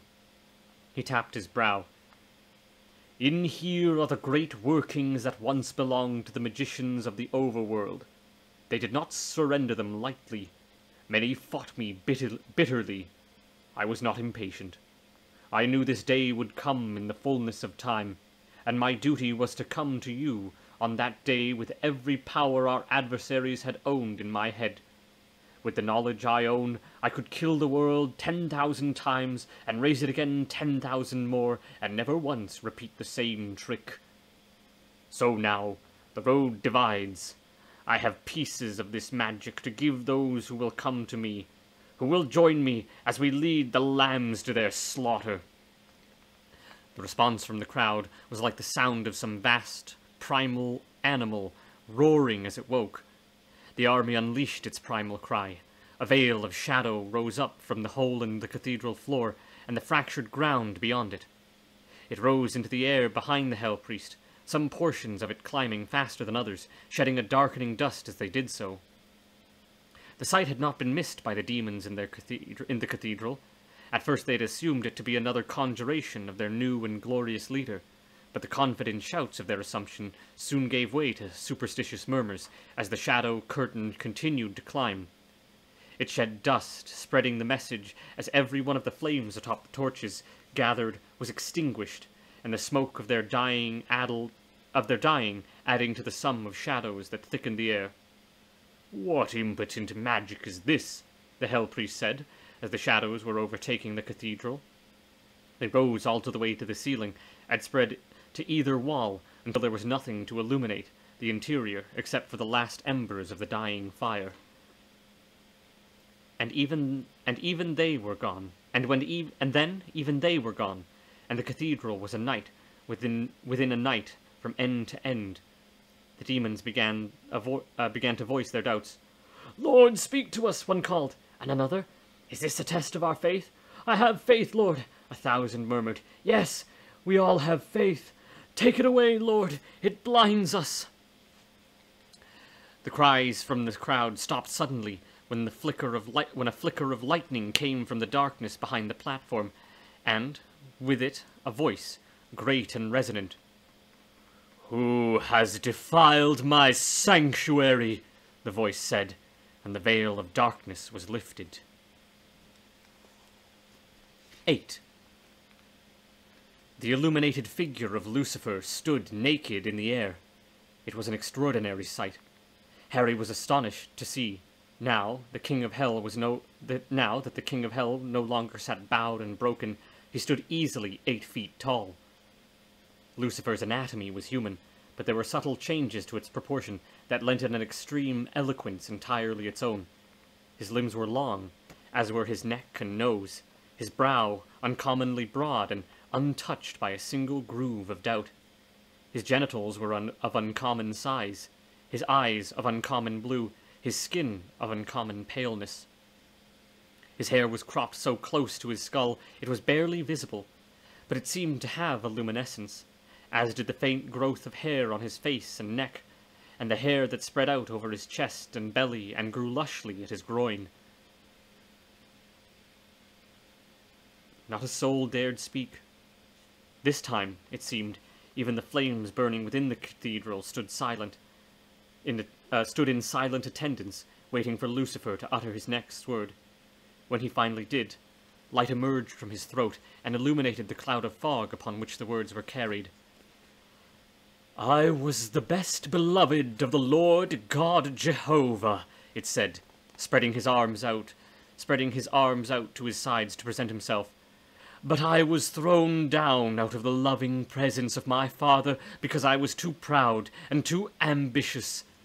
He meant to punish me with his absence, which was so great a punishment my soul could not endure it. Though I tried, the grief was too great. I wanted an end to the life that my Maker had given me. I wanted to be gone forever from being and knowing, which are the pieces of my suffering. So I died from this life. I was free, laid to rest by my own hand in a tomb beneath the cathedral I had built at the edge of hell." His voice softened as he spoke of freedom, dying away until it was barely audible. And then, rising steeply out of that hush, a roar of fury. "But death is denied me! I wake naked in the squalor of my ruined crypt, in my sanctuary, where I was to pass away the ages in the arms of silence. I find a mass stinking of madness and murder, wallowing in blood rage, despoiling my place of oblivion. He was still for a moment, letting the echoes of his outcry, which seemed to last minutes, die away. When he spoke again, his voice was not loud, but the syllables resonated in the skulls of everyone in attendance. "Why am I naked?" the fallen one said, turning instantly to face the Hell Priest, who stood donning the devil's armor. The Cenobite said nothing. The devil smiled, and again, when he asked this question, his tone taking on a sickly seduction. "Why am I naked?" Harry watched from the safety of his hideout, refusing the urge to blink. "Come on," he whispered so quietly that not even Norma, who stood beside him, clutching his arm, could hear. "Kill the bastard." The priest spoke. "You were dead, my king," the Hell Priest said. I came to meet you. My entire life was a preparation for the moment we would meet," Lucifer said. "Yes." "Not even death can save me from this torture of repetition. My lord, I have heard this story. I have seen you. I have seen all of you. In countless incarnations," the devil shouted to the crowd who attentively watched his every move. When he spoke again, it was slow and deliberate. "I do not want this anymore." He stepped into the air as he spoke, reaching for the Hell Priest as he did so. But the armor he'd once worn had new allegiances now. It responded to Lucifer's approach by unleashing defensive cords of light that unwove themselves as they struck the newfound enemy. In an instant, the Cenobite's fear evaporated. The suit had accepted him as its owner. His magic was infinitely stronger than it had ever been, and the devil stood before him, naked and wan. The war was not over. The victor had not yet been decided. The Hell Priest took a deep breath, and then uttered the fatal summoning syllables of the 8th engine. "Uz, Ya, I, Al, Ak, Ki, Ut, Tu, Je, Maz, Az, A, Ya, Ne, Ark, Bej, I, Ut, Tu." Barely had the sounds come to a halt, then the power in the words broke up, creating a stench. The stink of life and death rolled into one monstrous river of sentient grease, where the secrets of the world's beginning, and no doubt the secrets of his end, were circling together in the same irresistible liqueur. All planet-killing plagues were here, circling the air around his head. So too their antidotes, were anyone patient enough to track them down in the toxic populace of insanities and sickness. This was what the Hell Priest wanted, and he sank his hands wrist-deep into the other muck. Instantly, the muck responded, not only snaking up over him, but also narrowing its painless way into his flesh and bone and marrow so that its swampy substance could take possession of him. It was only when it rose up to his spine and started to pump its potent stuff into his head that he felt a spasm of unease. To have this primal power in his limbs and heart and belly was one thing. To have it in his mind, where he had always ruled unchallenged, refusing to indulge even the modest of mind-altering stuffs in order to keep his thoughts untainted, was not so welcome. The fluid seemed to sense his momentary resistance, and, before he could protest any further, it flooded his head completely. He let out a single grunt, and his body, still held aloft by his elite armor, stiffened. Then the Hell Priest started slowly to rise into a horizontal position. As he did so, the perfect symmetry of his scarified face was destroyed by the creation of new veins clawing their way across his pierced visage. The magic he summoned, carving levels of power his anatomy had not been designed to contain into his body. It not only forged new veins for his face, but it surged through his muscles underneath Lucifer's armor, making them swell until the angelic shell creaked with the pressure from his burgeoning body beneath. All of this, from the speaking of the syllables to his new position, standing in the air, had taken mere seconds, during which time the priest's eyes remained closed. When the display came to an end, Lucifer spoke. "Have you anything else to say?" "Only this," said the Hell Priest, as he opened his eyes, and into his vein-laced hands sprang two curved blades, tricks of his newborn will. The priest then pitched himself at the one-time King of Hell, and both titans gave free rein to their unrepentant furies. 9. The battlefield inside the cathedral had changed in nature several times. The fight, at first waged by demons, who seemingly neither knew or cared whose side they were on, now transformed into a bloodletting that had entered what was surely the final phase, in which the two central figures circled each other high above the heads of a mass of mutant demons, each collision of their weapons throwing off layers of blazing air. It was still an astonishment to Harry, seeing the creature, one he'd assumed was a minor tempter in the infernal pantheon, so transformed by the fruit of his crimes, his murders, his thefts, etc., that now he was meeting in battle Lucifer himself, as though they might be equals. The two forces of nature exchanged no words. They simply clashed and circled again, each possessed, it seemed, of an unequivocal desire to eradicate the other, to hack from that other life with such ferocity it would be as though the other never existed.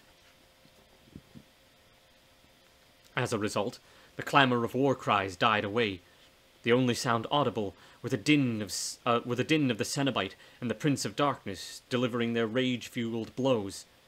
The priest's newly recruited army had pared down to a core of maybe 1,000 demons, who silently watched and championed the cause. The rest were gone, because they'd either sustained from Lucifer a fatal blow or simply lost the stomach for battle and fled the arena. Even the complaints and entreaties of the dying demons, like humankind more often than not, called for their mothers in the end, had diminished. The reason for all of this was not hard to fathom. The waves of energy released from the clash of Lucifer and the Hell Priest was one more blow than most of them could take. Now there were just a few survivors at the far corners of the cathedral, where the euthanizing waves did not break. And even they were growing steadily weaker as their blood and breath trickled out of their pierced bodies. The immense space, which had but a few hours before been empty and pristine, was now a crumbling slaughterhouse, with two forces of immeasurable power battling above the corpse-strewn ground below. Harry doubted very much that the Hell Priest cared about or even remembered him and his harrowers at this point. The battle against Lucifer consumed the Hell Priest's attentions entirely. The swords they wielded were not the only weapons at their disposal, of course. Lucifer's eyes, skin, breath, and sweat were all instruments of power in their own right, while the Hell Priest's syllable-summoned energies continued their expansion, surging through the design of the armor, spitting thorny cords of black lightning that wrapped around Lucifer's limbs, tearing open grievous wounds. There were enough felled bodies now for their departure to go unnoticed, and, with the Hell Priest and the Fallen Ones still engaged in their furies, there would not be a better time to slip away with their lives intact. "All right, time to move," Harry said. "We gotta get the fuck out of here before they're done comparing dick sizes. Is everyone ready for this?" "I'm ready," said Norma. "I can't stand the smell of this place." "I couldn't agree more," Lana said. "Hear, hear," Dale said. Let's get this business finished so we can all fuck off home."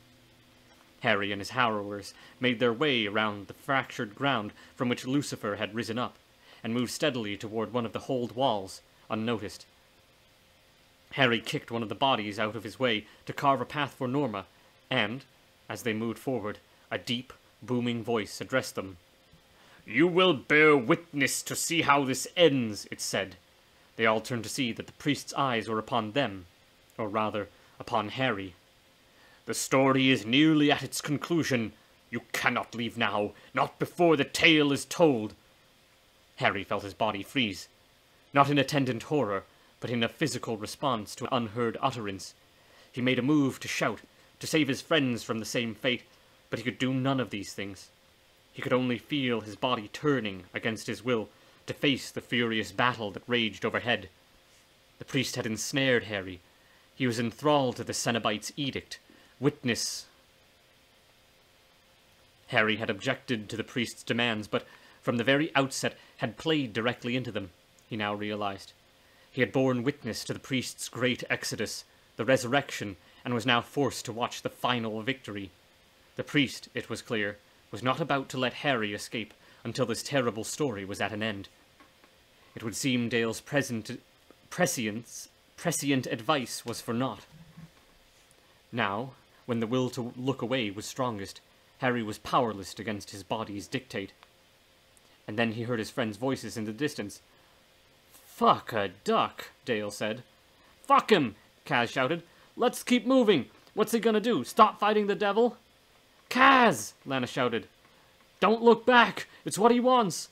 "No, Kaz!" Norma protested. "It's Harry." "We have to keep..." Harry heard Kaz's words escape him, and then, "Harold! What the fuck?" Harry put every ounce of faltering strength into his muscles, screaming at his body to listen. One last favor was all he asked, but then he'd be content to do its programmed bidding. His muscles twitched and strained, but he felt them moving, slowly, painfully.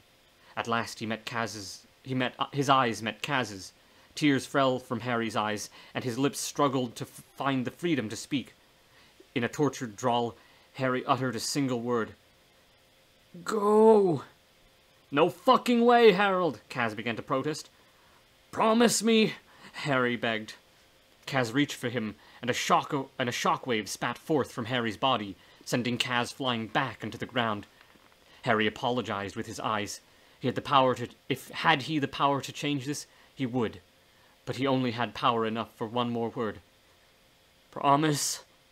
At that, his head snapped back into its requested position, and he watched the respective blades of the priest and the king spark as they struck once more. Harry steeled himself, ready to watch this tableau play out to its bitter end, while in the distance he heard his friends continue their getaway, mournful sobs escaping them as they exited the sanctuary.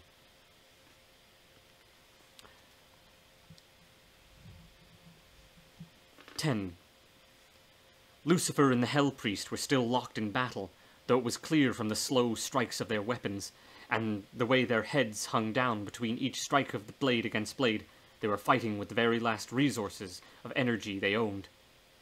The Hell Priest had begun to utter what sounded like a cross between a chant and an equation, numbers and words intertwined. As he spoke, he moved with startling speed around his enemy, avoiding Lucifer's blade, and dropping down as he did so until he was standing on the bodies below. The combination of words and numbers he was giving voice to was working some abnormal change in the dead and the dying. The process of decay seemed to have quickened in their flesh. Their muscle was seething as though flies had taken it for laying places. He cast his swords away, even though Lucifer was circling above him, preparing to swoop and deliver the killing stroke. The priest then stretched out his arms in front of him, palms down, and lifted his hands up to his chest. Whatever life and death he had seeded in the killing fields on which he now stood, he was taking it back and sowing it into himself. At his feet, the dead twitched violently as the Hell Priest litanies and equations drew back every last bit of demonic force from their desiccated corpses. It made a furnace of his body, in which the bones blazed bright, and his organs liquefied any impurity found within the vessel that was his body. The impurities spilled from the confines of anatomy. He bathed in them as they flooded out of his pores, eyes, ears, nose, mouth, cock, and asshole. His body purged every last bit of imperfect flesh from every opening it could find, creating a being beyond entropy. A being that no longer had need of lungs for breathing and bowels for shitting. A being that fed itself, its own blazing substance. And, as Lucifer touched down and prepared to strike, the priest's flesh let off a blinding brilliance. Lucifer shielded his eyes, as did every other living thing in the room save for the Hell Priest, who welcomed the death of his old body. He was still spilling the sequences of syllables and numerals that had initiated the working, the corpses beneath him still twitching and rolling in response to his instructions. But suddenly, the sequence of words and numbers reached a point of no return, and the blazing transfigurations in the Hell Priest's body became a single rushing motion, each bright strand of ligament momentarily clear to Harry as a soul, stolen from the heap of corpses on which the Hell Priest had prepared his last show of empowerment. Then he was looking at Lucifer, who was eagerly preparing the next phase of this battle. The devil began his assault. As the devil began his assault, however, the Hell Priest reached out with limbs of fire and caught hold of Lucifer by the neck. Lucifer stabbed at him from left and right, but the priest's body was no longer susceptible to such assaults. Tongues of white fire emptied from the wounds, spilling out and knotting themselves around Lucifer's sword and up around his hands and arms. Lucifer let out a bellow of rage and struggled to free himself, but the enemy's protean body spat out fresh cords of flame that caught him by his genitals. Lucifer made one more attempt to press the point of his sword into the priest, shifting its target from the torso to the head. The Hell Priest responded by bending Lucifer's arms back behind his back on themselves, grinding their joints to bloody dust, and cracking the bones in a dozen places. The sword fell from Lucifer's grip, and the priest, with one quick motion, snapped every finger on each of his opponent's hands to be certain they would never pick up another weapon. Harry watched in breathless anticipation of Lucifer's reprisal, but much to Harry's horror, none came. "Is this the end?" the Hell Priest said. If Lucifer had any answer, he was beyond giving it in words. All he could do was raise his heavy head to meet the Hell Priest's gaze. "Death be not proud," the Hell Priest said. As he spoke, a host of fiery forms sprang from his body, and some little more than threads of incandescence, others like multi-jointed limbs of insects and fire, all barbed with flame, which wove between one another in their thousands as they leaped a dozen feet clear of their master's body before turning and speeding back toward their victim. Harry's trance upon the spectacle alone had been so intense that he had noticed nothing else, and he watched the imminent execution with dread. There were even more piercing extractions from the Hell Priest's body now, all swaying with the same tide as they awaited the instruction to deliver the coup de grace. Lucifer seemed unwary of their presence. He no longer strained forward to address his executioner, but let his head sway back, his eyes rolled up beneath his fluttering lids, while further cries, all diminishing in volume, escaped his mouth. With the battle won and the coup de grace his to deliver when he chose, the Hell Priest surveyed the angelic form before him. The Cenobite closed his eyes for a moment, his lips moving, as though he was offering up a silent prayer. Then, as he opened his eyes, the weapons of execution that he'd called upon out of his own flesh, from the finest thread to the most brutal barb, flew at the Morning Star. No part of his body was exempt from the assault. The largest of the Hell Priest's weapon punched its way through Lucifer's chest, writhing wildly, burst out between the scars on his back where his wings had once been rooted. The assault was merciless. One mote struck his Adam's apple. 3 flew between his teeth with unerring accuracy. Another pinned his tongue to his lower lip. The scalpel-headed dart punctured the sighted sac of his left eye, its bloody fluid spilling down his face. Lucifer spasmed and writhed as the first weapons pierced him, but the more he was struck, the less he responded, and soon he was no longer moving at all.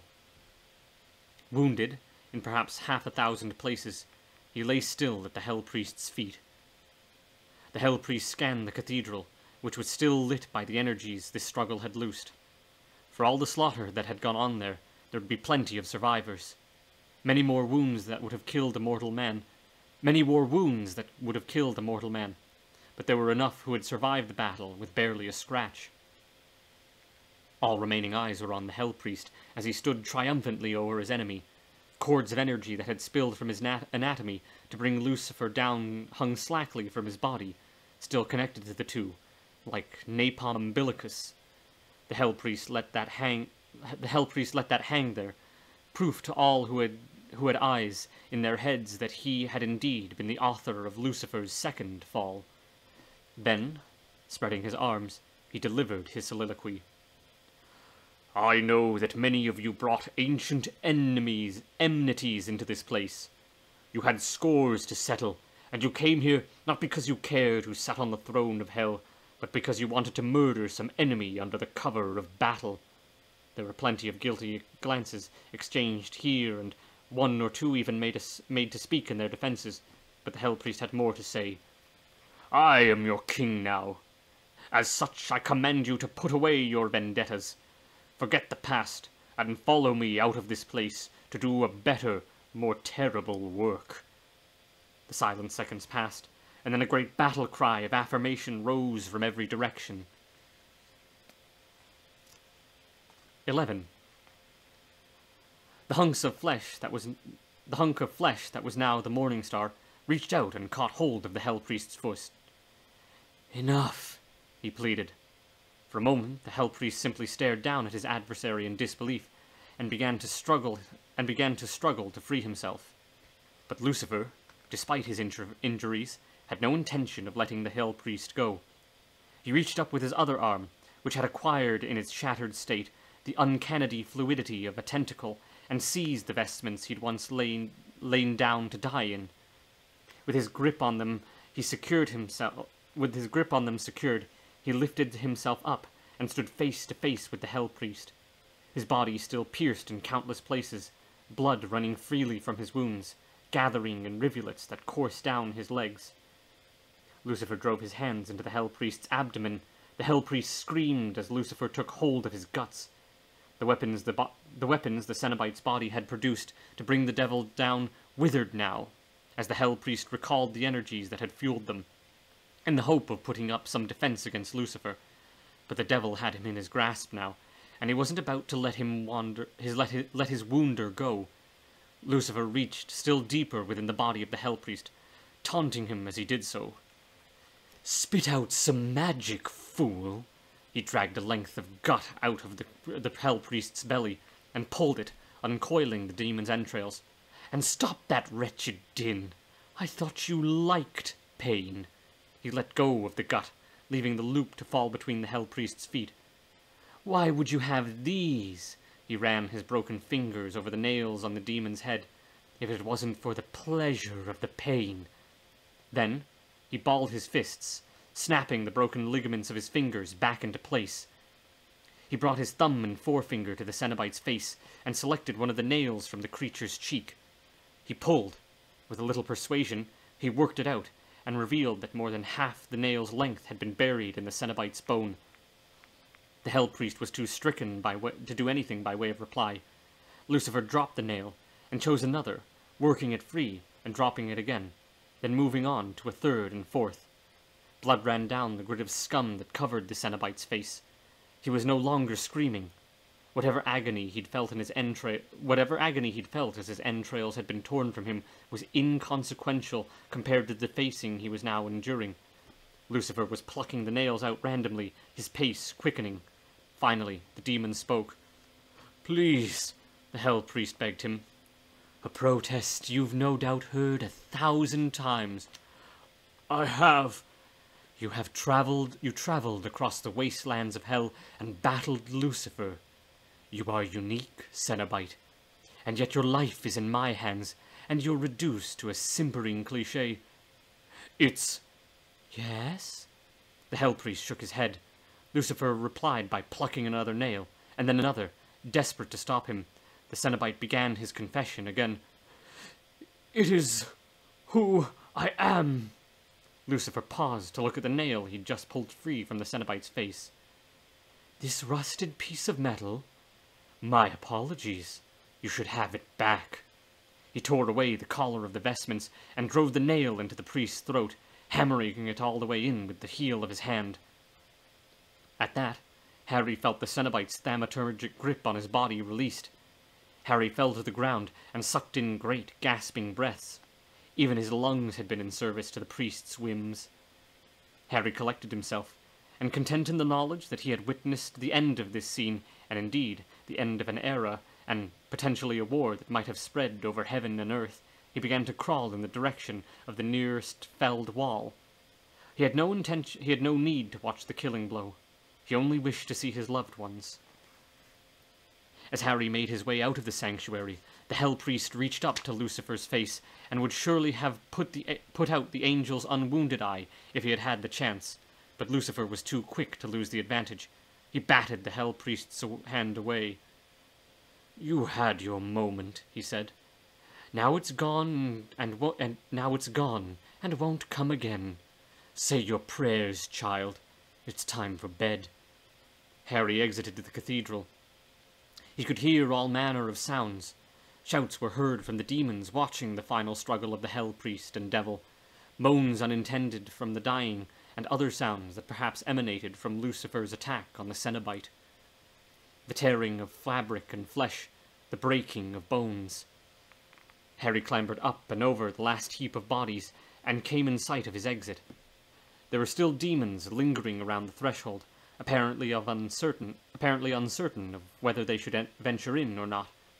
Harry wove his way between the loiterers and out into the open air. There his friends were waiting for him, at the edge of the lake. "Harold, thank fucking Christ!" Kaz said as he ran to his friend. "I fucking told them. I was going to give you 5 more minutes, and I was coming in to get you." Harry took in the scene. Despite the colossal tree that had been placed across the lake, the hordes of demons who scrambled to cross it as they fled from the infernal war zone, the lake was a bit more placid than it had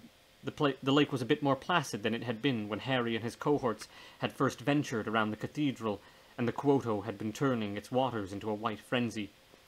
The sight of the dark lake and the starless sky above it was wonderfully soothing after the slaughterhouse scenes they'd left behind them. Kaz walked Harry towards the water's edge and stood him staring out at the tabula rasa in front of him. "Done dancing with the devil, Demore?" Dale said. "Never," Norma said, answering for Harry. She was more right than he cared to admit. "What the fuck is happening in there?" Lana said. "It's not important," Harry said. "You're something that you'll only ever hear me say once. Let's follow these demons." Norma laughed. "That's the 4th time I've heard you say that." "I missed you, Norma," Harry said. "Let's get you home." The harrowers turned toward the makeshift bridge, where the large number of survivors had decided to retreat from the cathedral. Many, with blood still streaming from their wounds, and still carrying a knife or a sword to defend themselves as the need arose, but there was little antagonism among the exiting crowd. They were too anxious to be out of the cathedral, away from whatever was happening now, to be picking fights with one another, or anyone else for that matter. As Harry and his harrowers moved across the bridge from the cathedral, Lucifer's booming voice could suddenly be heard. "I was an angel once, and I had such wings! Oh, such wings!" Everyone looked towards the cathedral, where cords of light now danced against the few walls that remained. "But they are just a memory now," he continued, "and I am left with a pain I cannot endure. Do you hear me? Do you hear me?" The repetition of his question was painfully loud, even to those standing outside the cathedral walls. The building, for all the pillars and buttresses that supported its immensity, shook as the fallen one's voice grew louder. Stone dust fell in many dry rains, the escalating growl of stone grinding on stone. "I was finished with my life," the devil said. "Finished with this hell I built. I was dead and happy. But it seems I cannot be certain of death until I bring all of this down on our heads. And there is no hell to call me back again. Hell is finished. Do you understand? If you have other places to go, then go while you can, because there will be nothing left when I am done. Nothing!" Oh, jeez. I'm peaking. 12. By the time the harrowers, plus Norma, began their return journey away from the cathedral, all of Lucifer's audience had grasped the profound seriousness of their situation and were departing by any means available. There were fissures in the walls now, rising from the ground like black lightning, the flying buttresses crumbling and the connecting stonework fractured and fell away, the capitulation of each buttress putting the central structure in an even greater risk of complete collapse upon itself. "What happens when we get off the island?" Kaz said as they went. "How do we get back home?" Henry threw him a despairing glance. "I don't have a fucking clue. But that old demon woman mentioned something about getting home, so I think we need to pay her a visit. As far as I can tell, we did make it out alive." "But will we make it out with our sanity intact, is the question," Norma said. "All I know," Lana said, "is that I'm taking alcoholism when this thing is over." "Make that a double," Dale said. The exodus from the cathedral was a chaotic flood of frightened demons. Many of them, in their haste to be away from the falling building, even more urgently from the creatures inside, were running through the shallows of the lake so as to avoid the crowded beach. It was only a matter of time before their plunging through the waters drew the attention of the Kuoto.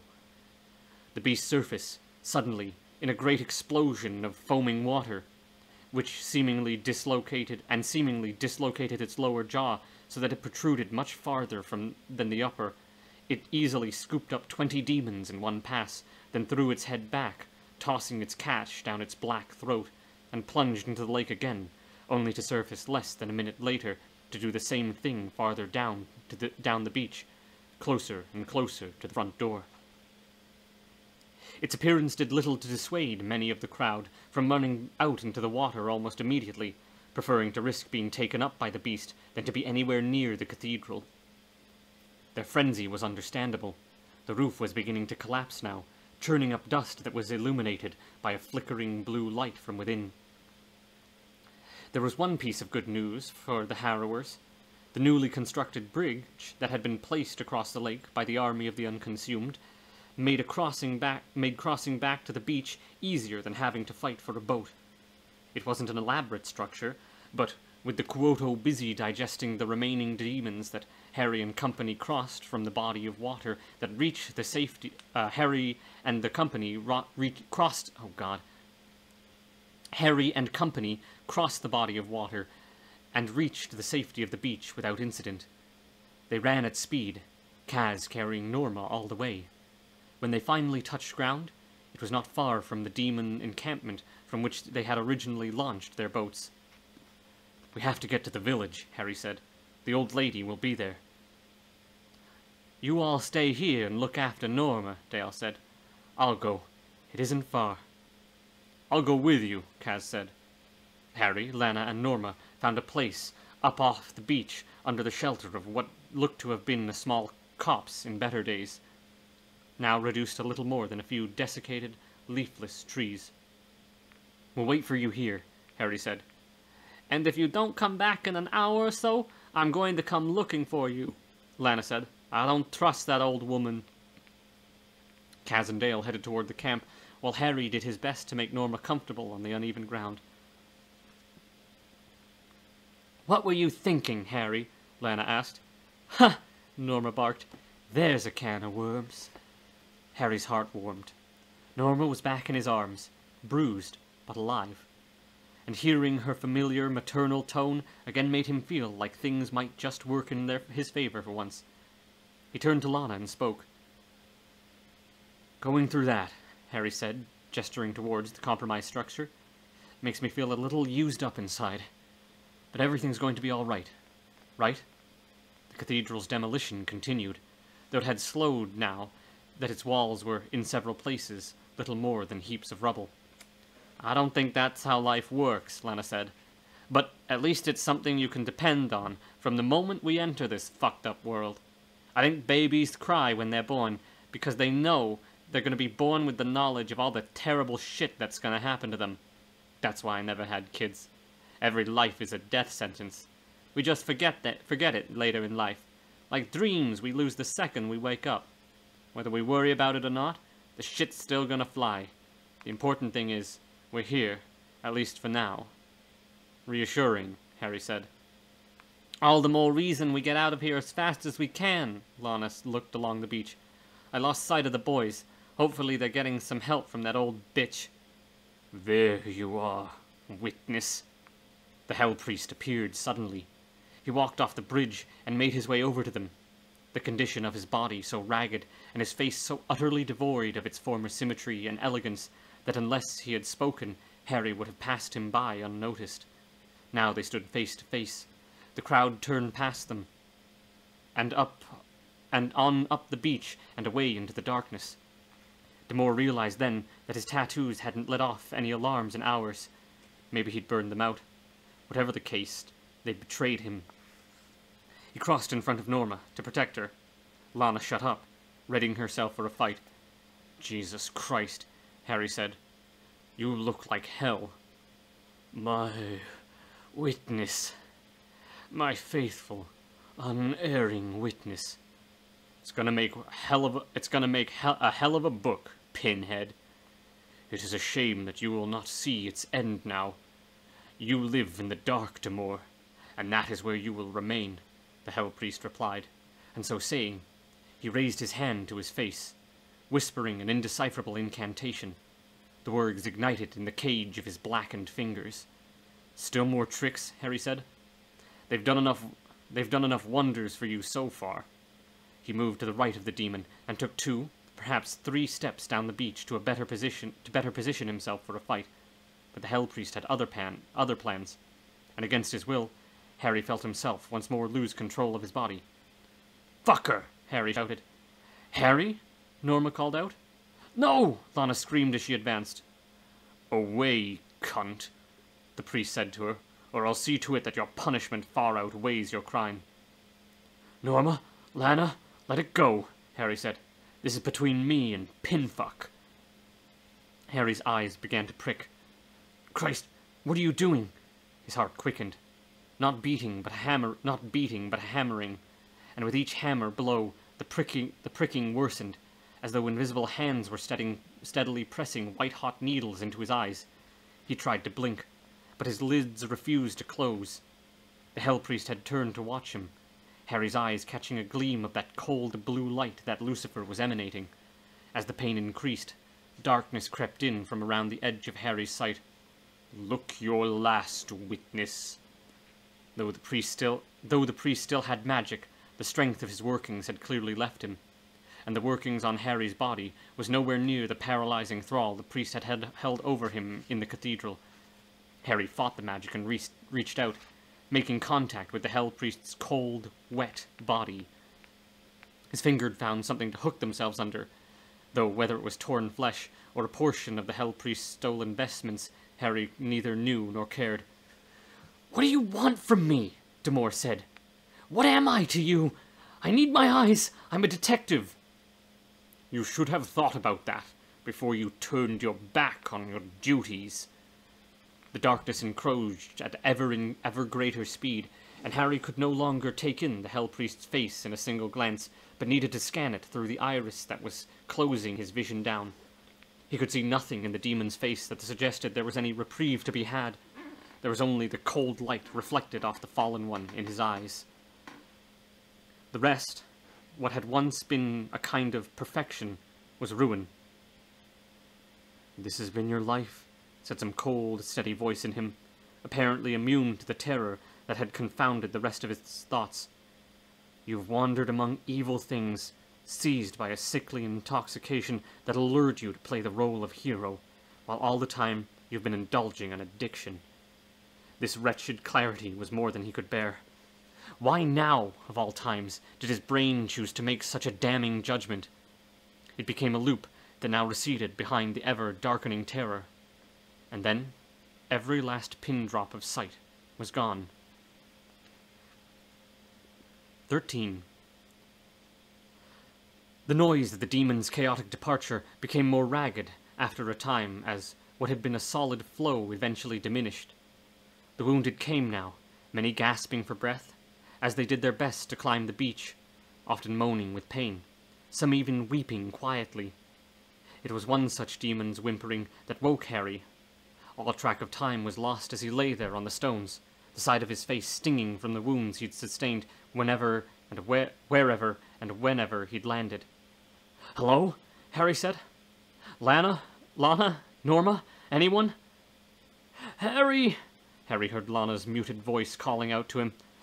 You're awake! Oh, Jesus! Her voice was followed by the sound of her approaching footsteps. Lana, is that you? What do you mean? I'm right here. She was at his side now, touching his face. Harry's eyes were open, but he could see nothing. Fuck. I think the fucker blinded me. Thank God. Thank God you're awake. Harry heard pain in Lana's voice. Harry, it's horrible. Hey, don't worry. Not my first time being blinded by a demon. No, Lana said, close to weeping. Not that. Harry stopped dead. Lana? No, Harry said. Lana, tell me Norma's okay. Lana had given in. He could hear her crying now. Lana, for fuck's sake! Tell me what's happening. She's still alive. But Christ, she's a mess. I tried to stop him, but he knocked me unconscious. But I couldn't move, Harry. He'd thrown some fucking words in my face and I was down. All I could do was watch while he... What? He fucking violated her, Harry. Right in front of me. And he made me watch. I couldn't even close my eyes. I'm gonna fucking kill him, I swear. I'll rip out his fucking heart. Where is she? I'll take you. Lana put her hand beneath Harry's elbow. Harry talked as they walked. Some to break the silence. Harry talked as they walked. Some to break the silence in the air, mostly to drown out the noise in his head. Something had to give sooner or later, he said.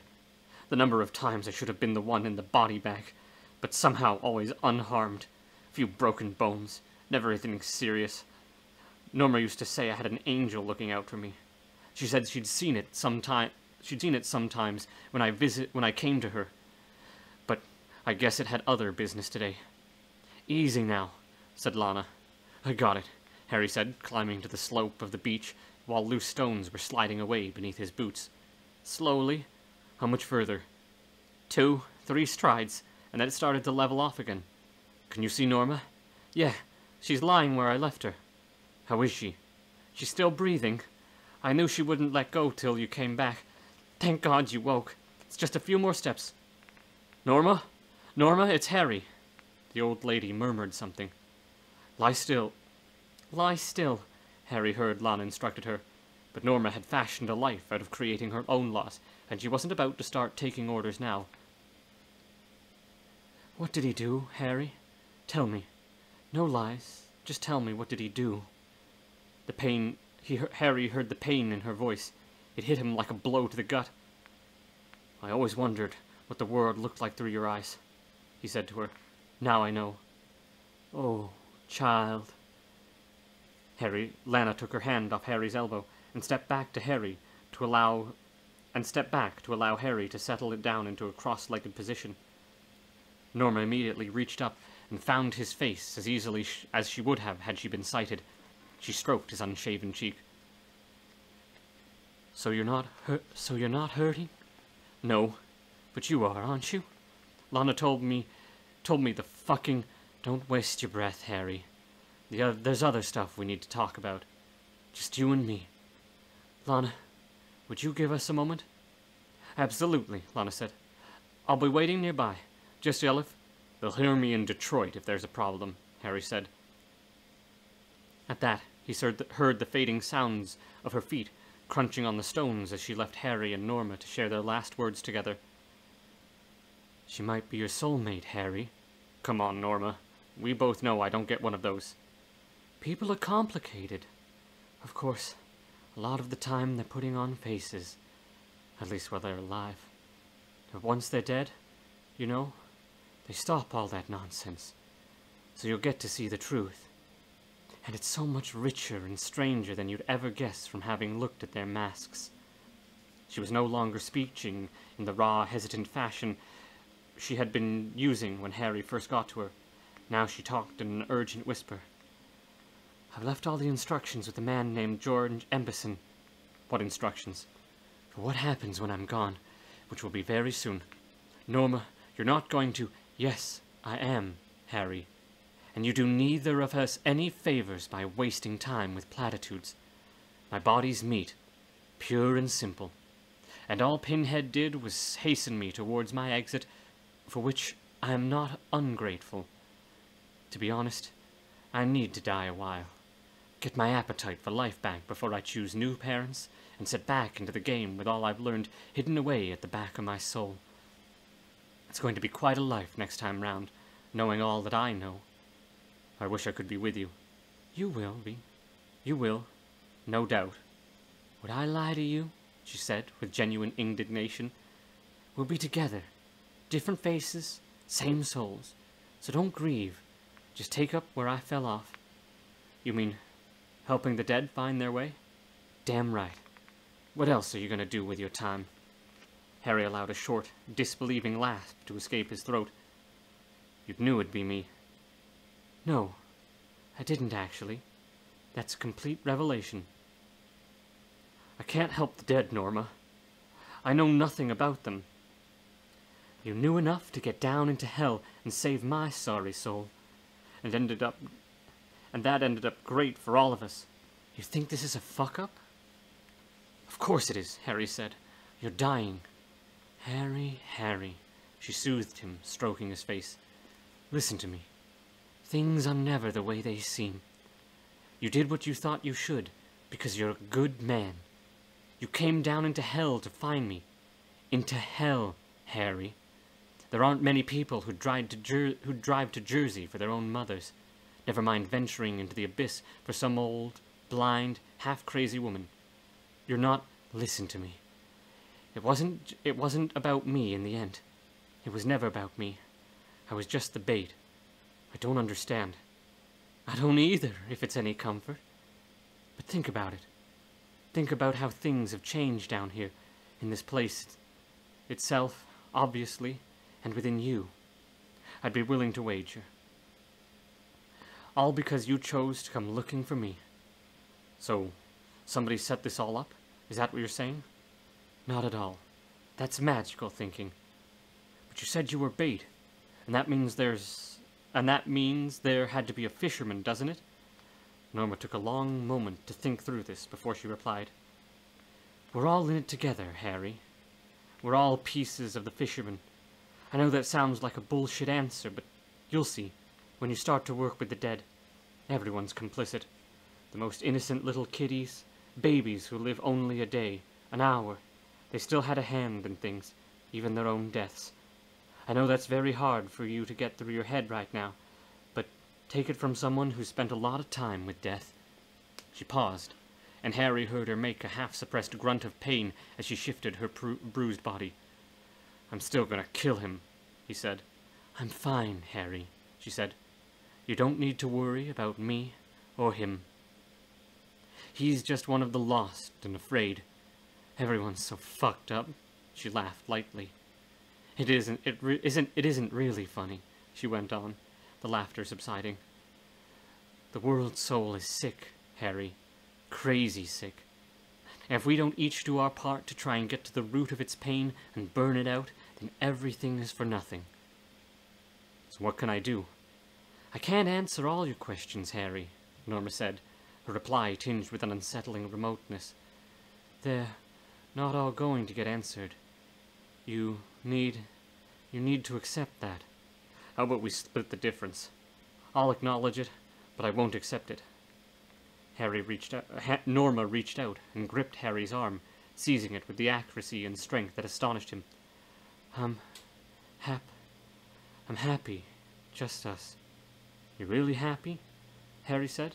He tried to keep the doubt from his voice, but knowingly failed.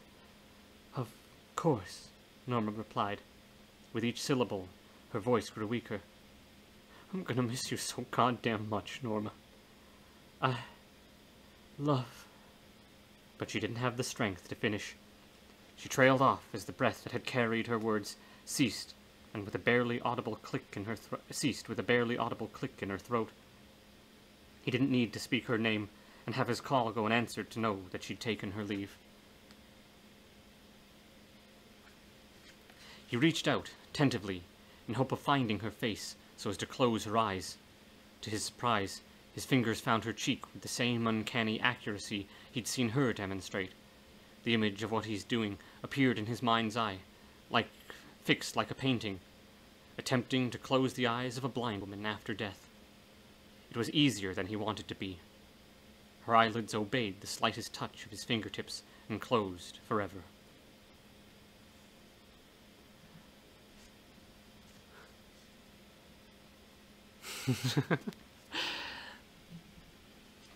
I'm sorry, I got very into it and I didn't notice that comment. Uncommon size, meaning minuscule, of course. Of course. There is one more book to finish. We are going to finish it, but I'm going to step away for a moment, wet my throat, and let you guys enjoy the soft music for a while.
gotta be honest with you guys.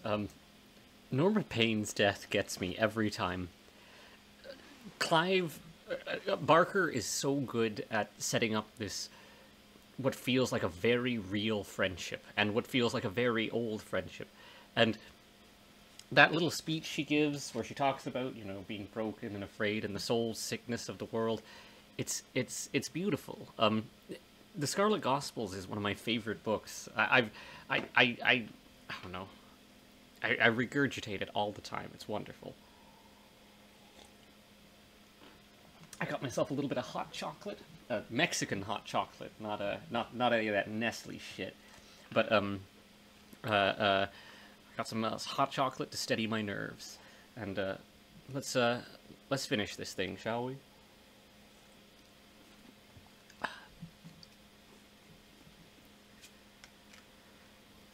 Book 4, Fallout.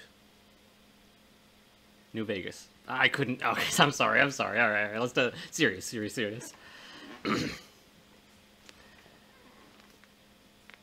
Book 4, Fallout.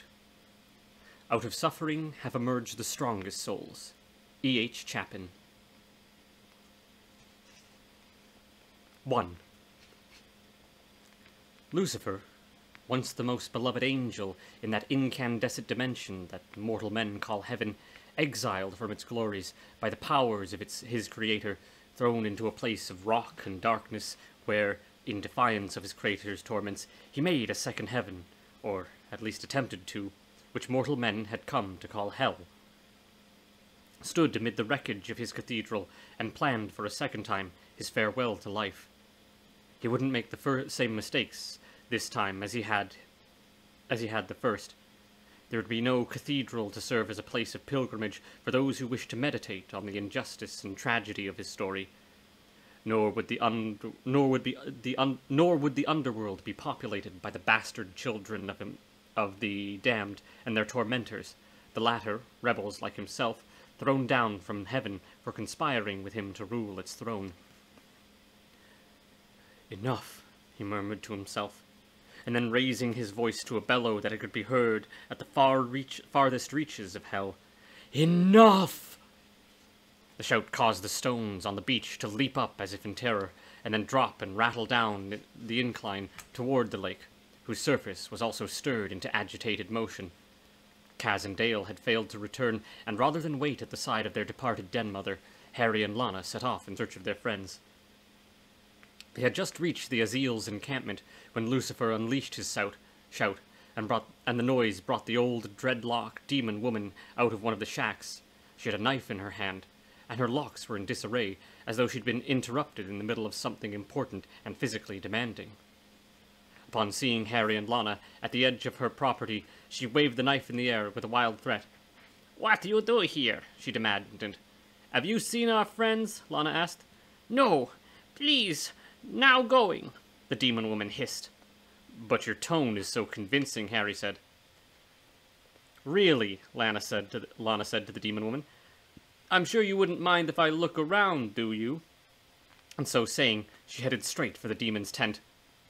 The demon woman's response was to spit full force in her face, the saliva stinging Lana's skin and burning it so viciously that she stumbled and clutched her face in agony. "Fucking bitch!" Lana said. "Lana, what's happening?" Harry asked. The demon woman seized her advantage, and without hesitation, clutching her knife, she first sliced up across Lana's chest, and then came back down across her belly, spilling blood with both attacks. Before she could wound Lana a third time, she retreated clumsily into the dying fires near the tent's entrance, turning up the red-hot embers beneath the ashes. She smelled the stink of boots, cooking, and felt the heat on her soles. But she wasn't going to stumble back out into the path of the old demon woman's knife. So instead, Lana kicked the embers in her direction.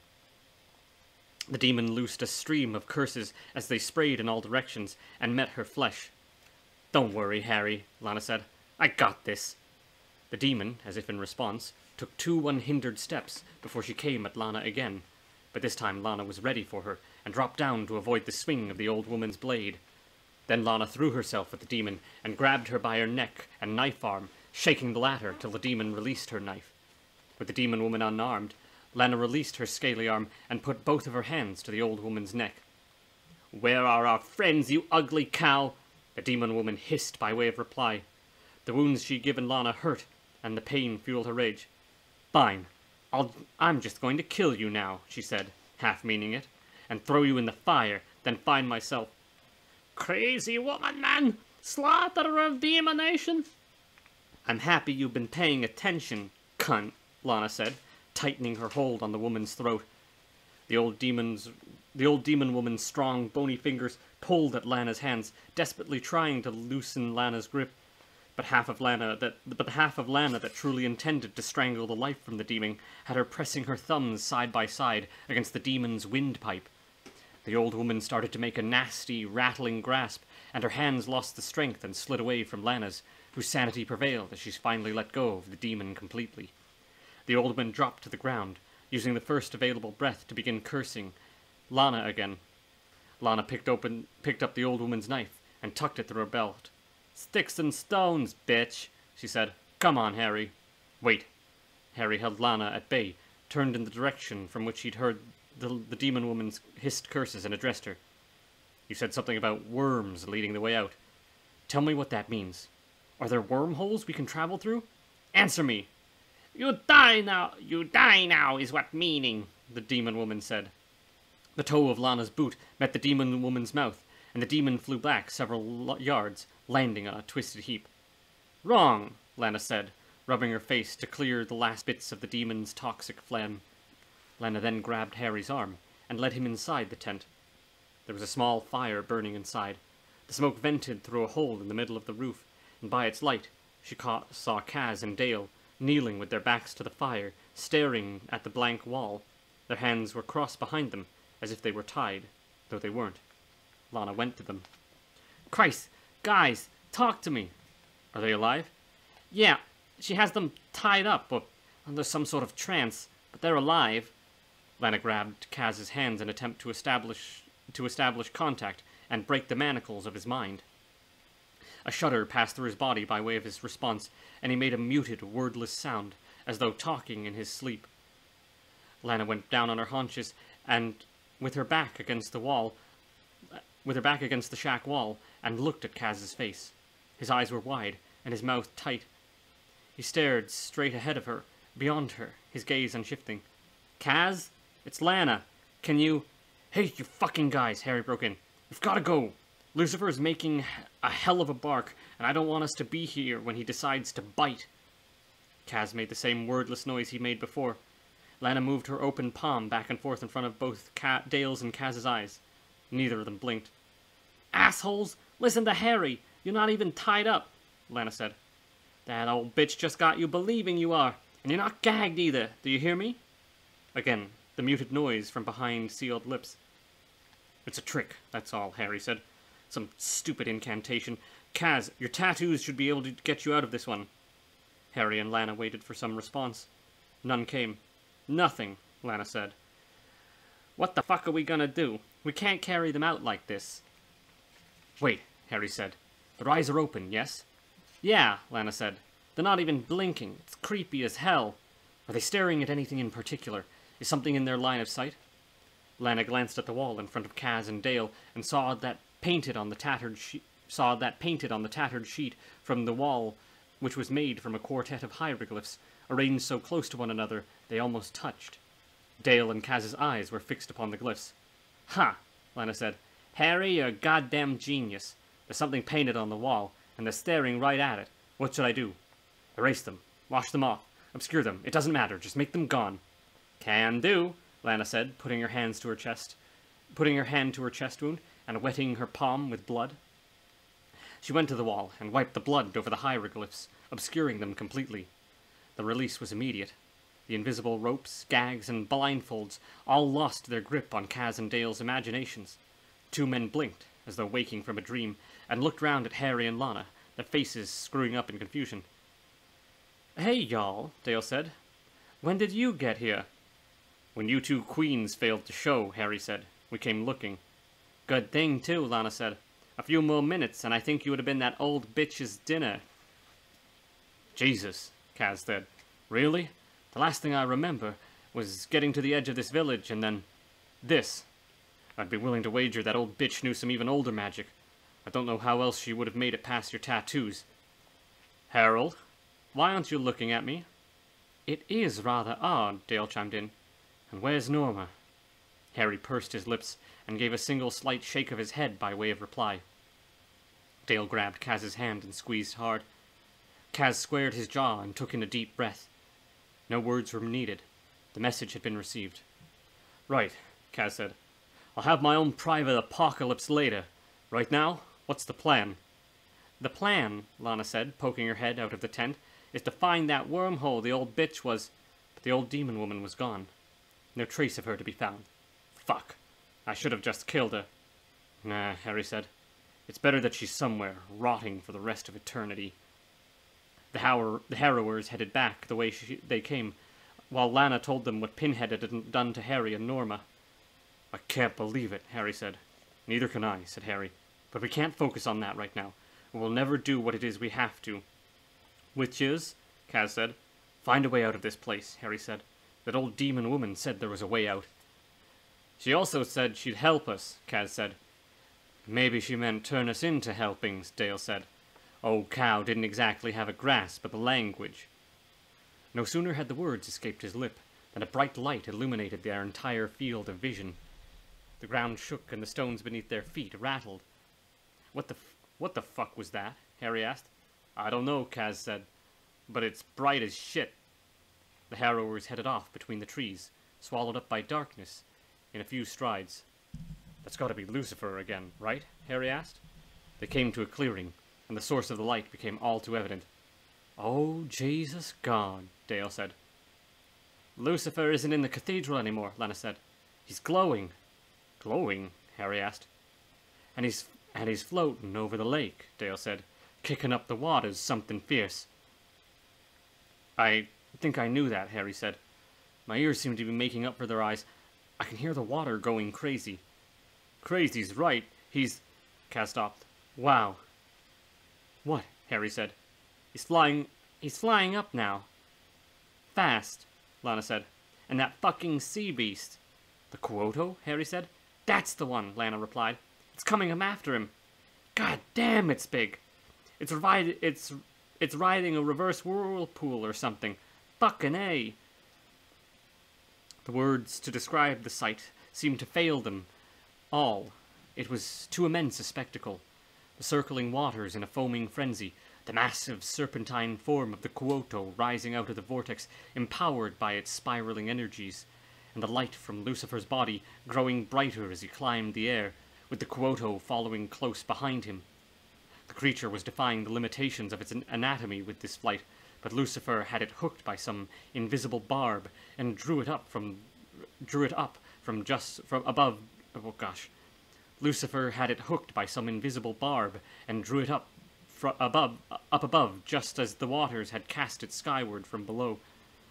Harry stared sightless at the spectacle, doing his best to make sense of the commotion. Guys, what the fuck? I never thought I'd say this, but my words are failing me, Dale said. How about trying? Anyone? I want to see. The Quoto's the size of 10 trains, I swear, Lana said. And it's following him, Kaz followed.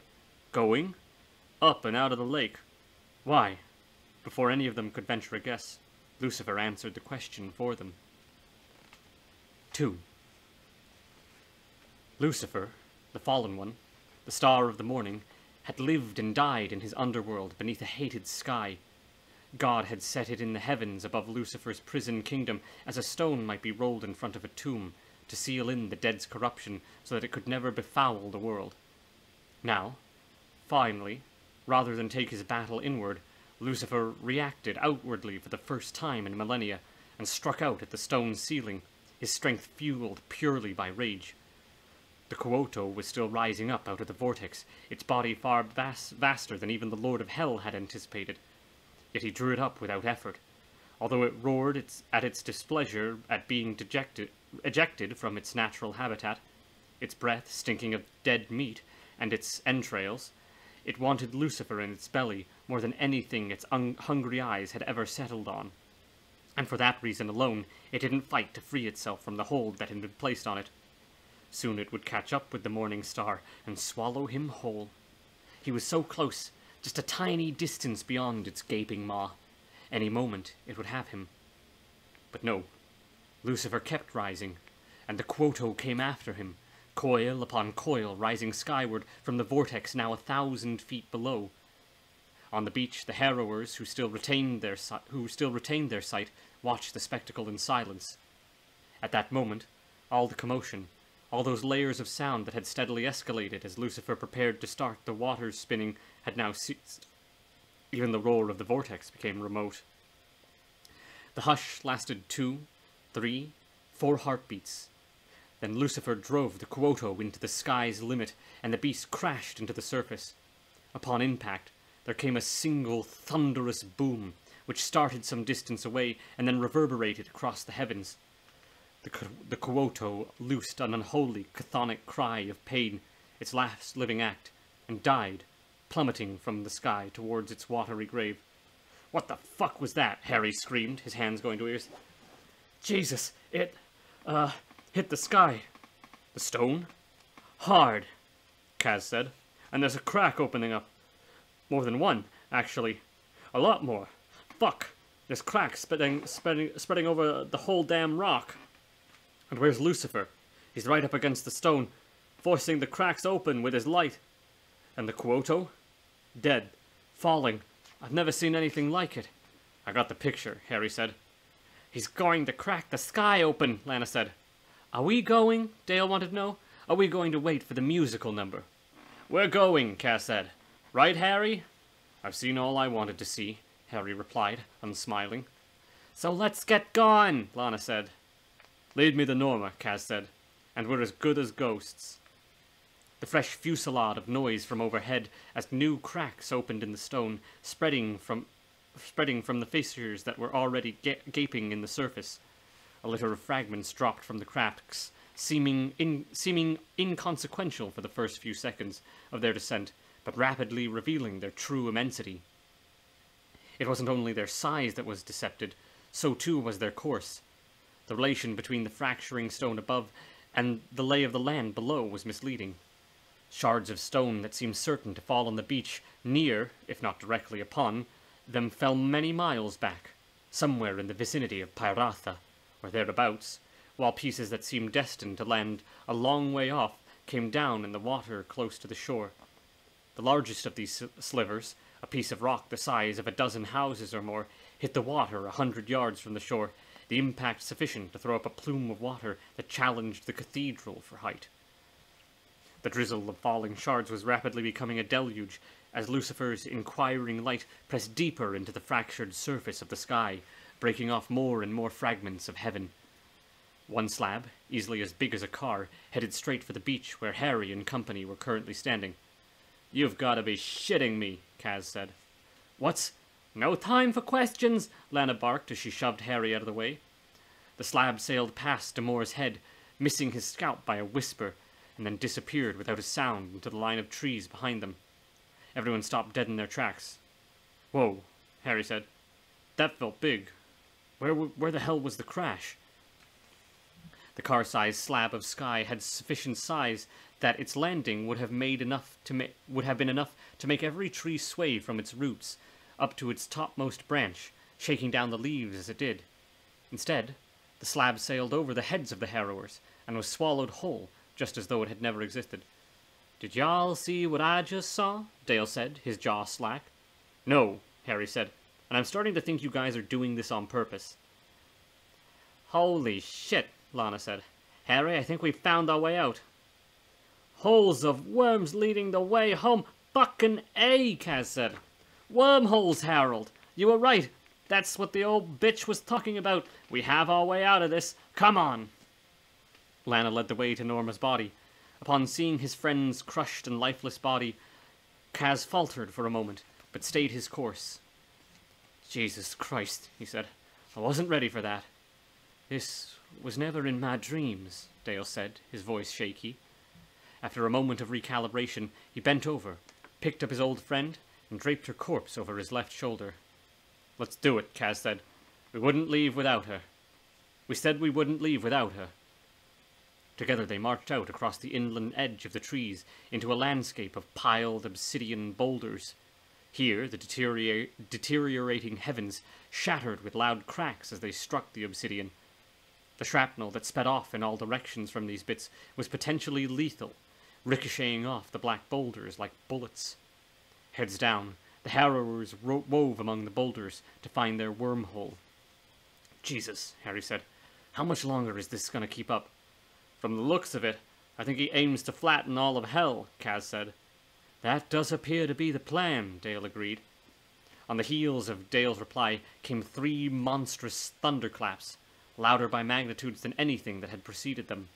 They echoed back and forth between earth and sky, their volume not diminishing with each echo, but instead becoming still louder. Echoes of echoes, soon so numerous they birthed an almost single, solid sound. Run, Lana said. Oh shit, here comes Judgment Day. Despite the danger of the flying fragments, Kaz stood up and threw back his head so as to see the immense spectacle clearly for a few seconds. Lucifer's assault had finally raised the stone, breaking it into pieces that were still monumental in their fractured state. To Kaz's eyes, the cataclysm seemed to be happening in slow motion, the vast pieces sliding apart with a lazy elegance. I think we see it, Lana said. Tell me we're close, Harry yelled. Yeah, if I'm right, yeah, Lana yelled. There's a spot ahead, between 2 boulders, where the rocks aren't ricocheting. That's gotta be it, right? Kaz pulled his reluctant eye off the sky and glanced in Harry's direction. He and Lana were on their haunches, 6 or 7 strides away, reaching out to investigate the empty space between the boulders where the rocks were disappearing in front of them. Works for me, Harry said. In case it's not what we think, if you hear me scream. Then what? Stay here, Lana said. Just fucking move it, Galahad. There's no plan B.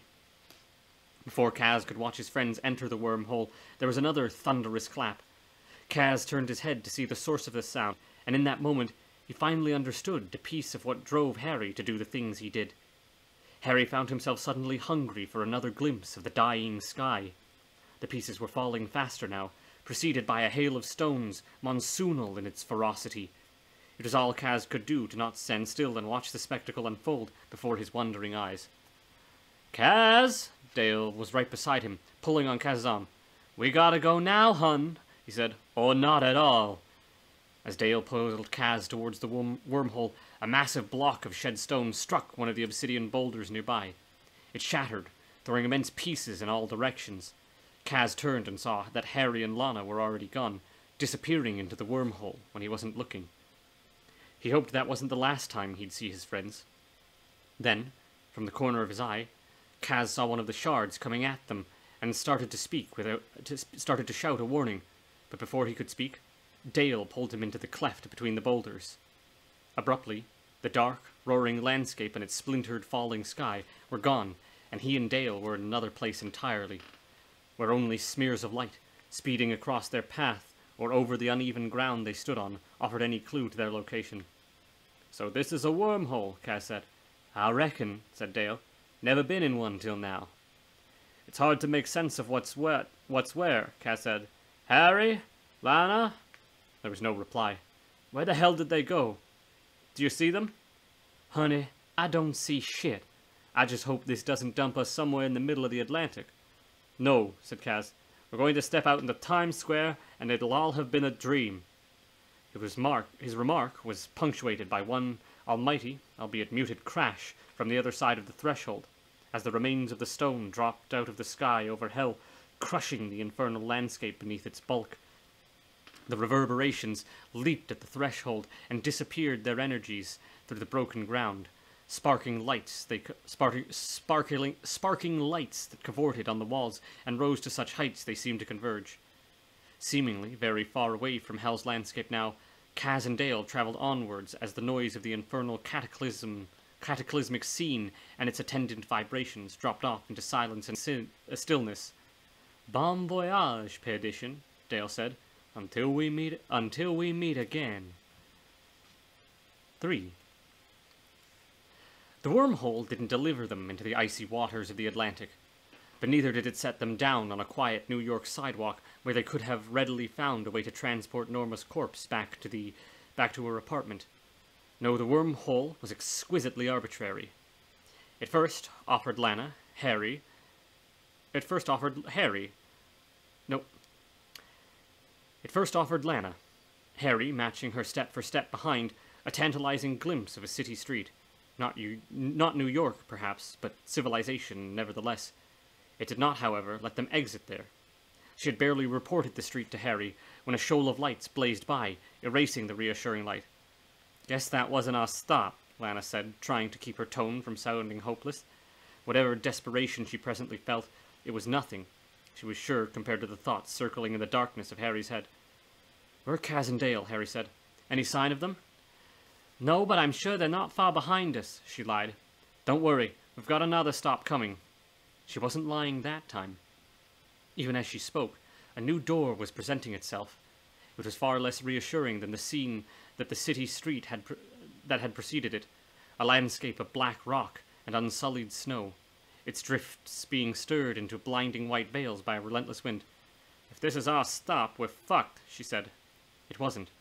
Once again she had barely glimpsed the scene when it was erased by the same shoals of light. A little time passed while they walked down the wormhole in silence. Lana was in the lead, with Harry's right hand laid lightly on her left shoulder, just to keep Harry from falling as he walked on the uneven ground. A third doorway came into view, and the landscape at least looked warmer than the one preceding it. An American highway, to judge by the signs, running through a desert landscape. The image solidified, signifying to Lana that this was it. The ground of the wormhole then threw a length of its light-soaked darkness out into the yellow-orange dust at the side of the highway. "Not quite a red carpet," Lana said, "but it does the job. We should hurry before the fucking thing changes its mind." Lana brought Harry out into the heart of a desert noon, and glancing back at the wormhole, saw Kaz, Norma slung over his shoulder, and Dale, as they too stepped off the light-smeared ground to find that there was nothing but empty air, shimmering with heat, and then the wormhole vanished. "Where were you?" Lana shouted. "I thought you were dead." "I thought you said they were behind us," Harry said, a wry smile on his face. "Don't break my balls. I had to keep us moving." "How long have you been waiting here?" Kaz said. "We haven't," Harry said. "You stepped out right after we did, but it could have been hours apart to you. I don't expect a wormhole to adhere to our laws of time and space." "Well, it's damn good to see everyone again," Kaz said. "I can't believe we made it." "We didn't all make it." "I know, Harold," Kaz said, clutching Norma closer to his body. "You don't have to remind me. I'm happy we're all at least together. I didn't know where that thing would spit us out, or if it would take us all to the same place. Does anyone know where we are?" "Out of the fire," Dale said, "and into the frying pan." I'll drink to that," Lana said, as she peered down the length of the highway, which ran without so much as a 1-degree accommodation down its entire visible length. "Wherever we are, or wherever we go from here, nothing will be as bad as what we just faced." "There's a building a few miles in that direction," Dale said. "I don't see it." "Me neither," Harry said. There's that trademark wit," Lana said. "Anyway, I see the building too. It's far, but it's there. It might lead us to a city." "I guess we go that way then," Kaz said. "We could wait for some traffic," Harry offered. "Get somebody to pick us up." "Please," Dale said. "I'd like to meet the driver who'd stop to pick up a dandy, a dyke, a blind man covered in blood, and a nearly 7-foot tall queen carrying a dead black woman." "Suddenly, I'm glad I'm blind," Harry said. "Yes, you are. So we're walking then. Let's." With a plan agreed upon, they started down the straight highway. They walked for a time, and as they walked out, a few autos heading in the direction passed them by. Each vehicle slowed a little more. Each vehicle slowed down more than a little to take a good look at the spectacle. But after having looked, each driver moved on with haste, kicking up choking clouds of yellowish dust as they sped away.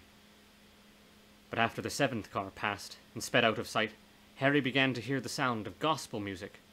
As it grew in volume, he turned his head towards his friend. Please tell me I'm not the only one who hears that. I'm not ready to be called into heaven. Not so soon after leaving hell. No, Kaz said. I hear it too. Me 3, said Dale. Matter of fact, I think it's coming right for us. At that, a large black sedan, with a foot-tall crucifix serving as a hood ornament, was barreling down the highway. Christians, Kaz said. No hope there, I'm afraid. Kaz turned his attention back to the road ahead and shifted Norma's weight on his shoulder. Norma's body had seemed so very light when he first shouldered it, mere skin and bones, but he was a lot weaker now, and though he moved her body from his left shoulder to his right and back again, and sometimes, to ease up on his shoulders, he simply carried her, draped over his arms, there was no real relief. He had no intention of laying the body down, not without any real notion of their whereabouts. He would never forgive himself if any harm were come to Norma's remains just because he'd neglected them for a moment. Forgiving himself for allowing her to die would be hard enough, he knew, so he trudged on, focusing on his diminishing energies on the piece of ground ahead of him where he would presently set down his foot. Then, on the next piece of terrain, indistinguishable from the previous, except in one vital regard, it brought him closer to the end of this insane journey to hell and back, closer to his tiny store at 11th and Hudson, and the smell of inks and the prospect of another breathing canvas standing naked before him, shaking, some of them, with happy anticipation of the adventure ahead. Oh, to be there right now. To crack a beer. No, fuck the beers. Right now he'd kill for a glass of ice-cold milk. Are you folks looking for a ride? The voice smashed into Kaz's thoughts like a brick wall. The harrowers turned to see that the voice had come from the driver of the black stretch of the limousine. Please, God, yes. A young, pale-skinned, bespectacled man in a short-sleeved white shirt and a narrow black tie opened the passenger door and got out. The name's Welsford. You folks look like you need some help. The Reverend Kucheva wants you to accept his invitation and step inside and out of this monstrous heat. And we happily accept, Harry replied, but I should tell you that one of our number is dead. Yes, I tried pointing that out to the Reverend, but... Hallelujah, came a voice from the back of the car. One of our beloved sisters has gone to meet her Maker. This is a happy, happy day. Bring her in and make her comfortable. Kaz labored to get into the limousine with Norma's body, while preserving the dignity of the attempt, but it was hard work single-handed, and very plainly the Reverend Kuchaver, who was sitting in the far corner of the back seat, a very large white man in his late 50s, dressed in a very expensive suit, had no intention of offering any physical assistance. Kaz draped Norma's corpse half-laid, half-sitting opposite the Reverend, and then he guided Harry to the long seat that ran down the length of the limousine. A little more, Harold, Kaz said. Right there. Are you blind, young man? The Reverend asked. Only recently, Harry said. Oh, Lord, the Reverend said. You are almighty afflicted. You could say that, Kaz said, as he got out to allow Lena and Dale into the vehicle. Only then did Kaz himself get in, and positioning his body between Norma and Dale, close the door. We're all on board. Y'all look like you've been through it, said the Reverend. Dale groaned. Harry took the conversational reins. Thank you for stopping. If you could just drop us off at some place, we can make arrangements to get back to New York. New York? The Reverend's assistant. You are a long way from home.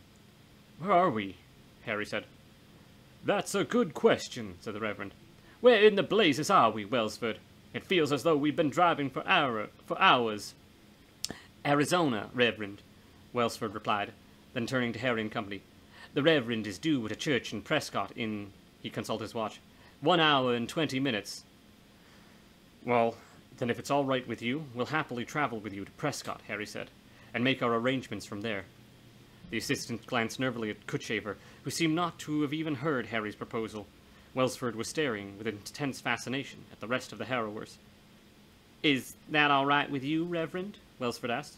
What? If they come with us to Prescott. Prescott, Kuchaver said, lost in his thought. Is that a yes or a no? The Reverend didn't reply to the question. His attention remained riveted at the sight of Kaz and Dale, who were now holding hands. Finally the Reverend said, with an almost tender intimacy in his voice, And you, brothers, what are your stories?" Neither man replied. Harry knew what was coming next, weary as he was, he found himself looking forward to the rude awakening the Reverend was about to receive. He had picked the wrong day to bring these wayward sinners to the Lord. "Poor children," the Reverend said, "being tricked into believing you are born like that. The hardships you must have endured. But God always has his purpose, my sons, however difficult it may be for you to understand." "He does," said Kaz. "Of course, child, of course. Whatever sins you may have committed, he invites you to lay them down and accept his forgiveness and his protection. Oh, glory to God in the highest. I see it so clearly now. This is why you're here. Thank you, Lord." "Here we go," Harry said, a smile spreading across his face. The Reverend kept up the hard sell. "Thanks be to the Lord for delivering you all into my care, so that I may save your souls."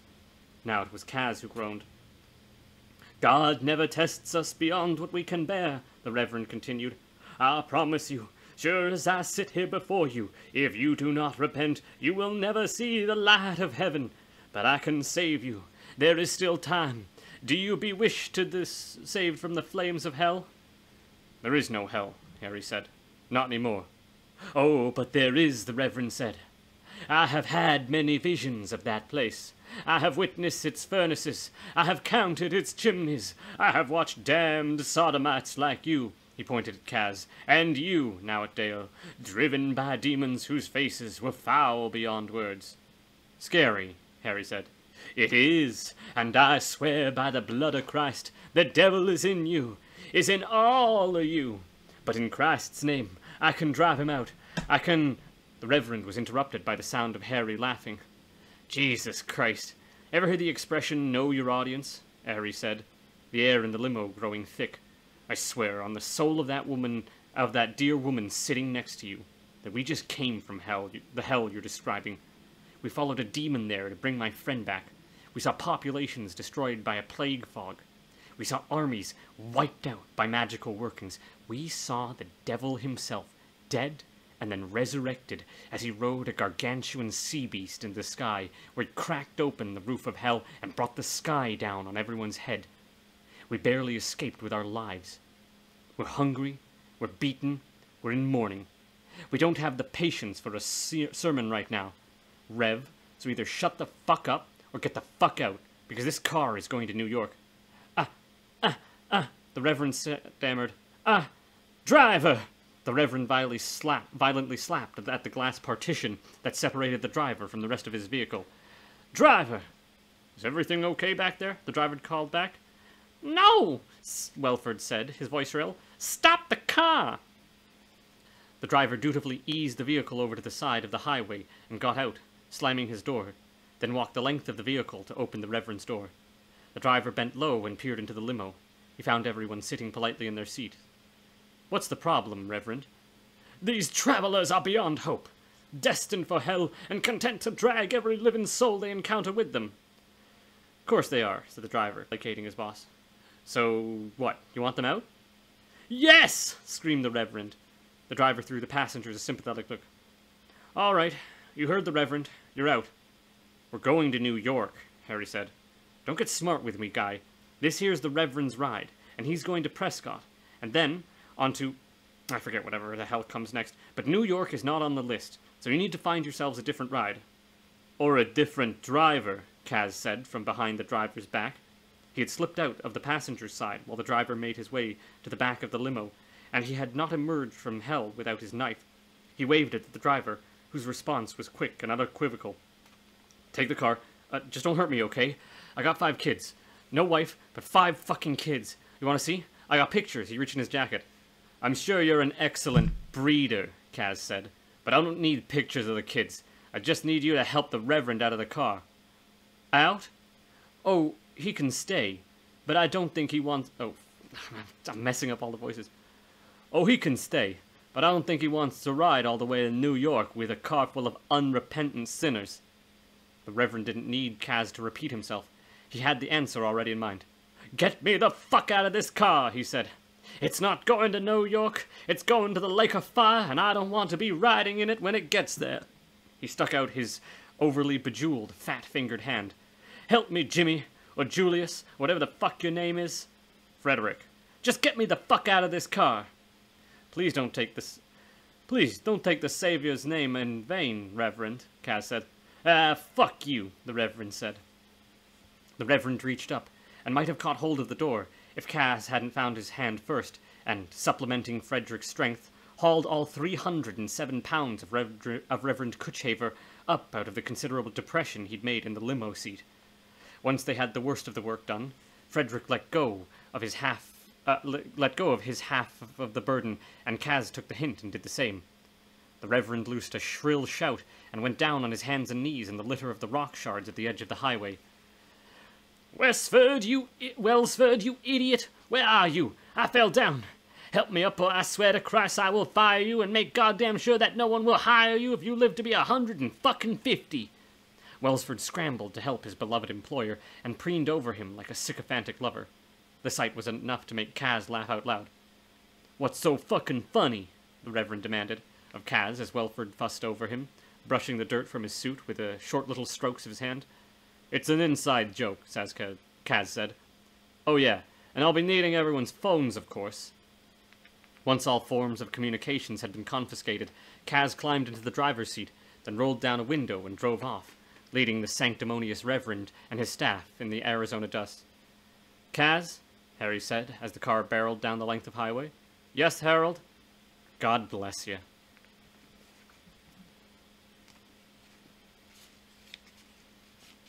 "4. Lucifer lay under a great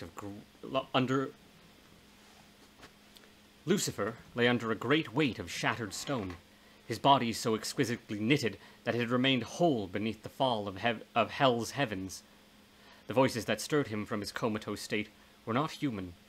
Rather, they spoke in fluting voices of his own tribe of angels, though the debate, which he understood perfectly well, despite the passage of centuries, was scarcely evidence that they were messengers of love.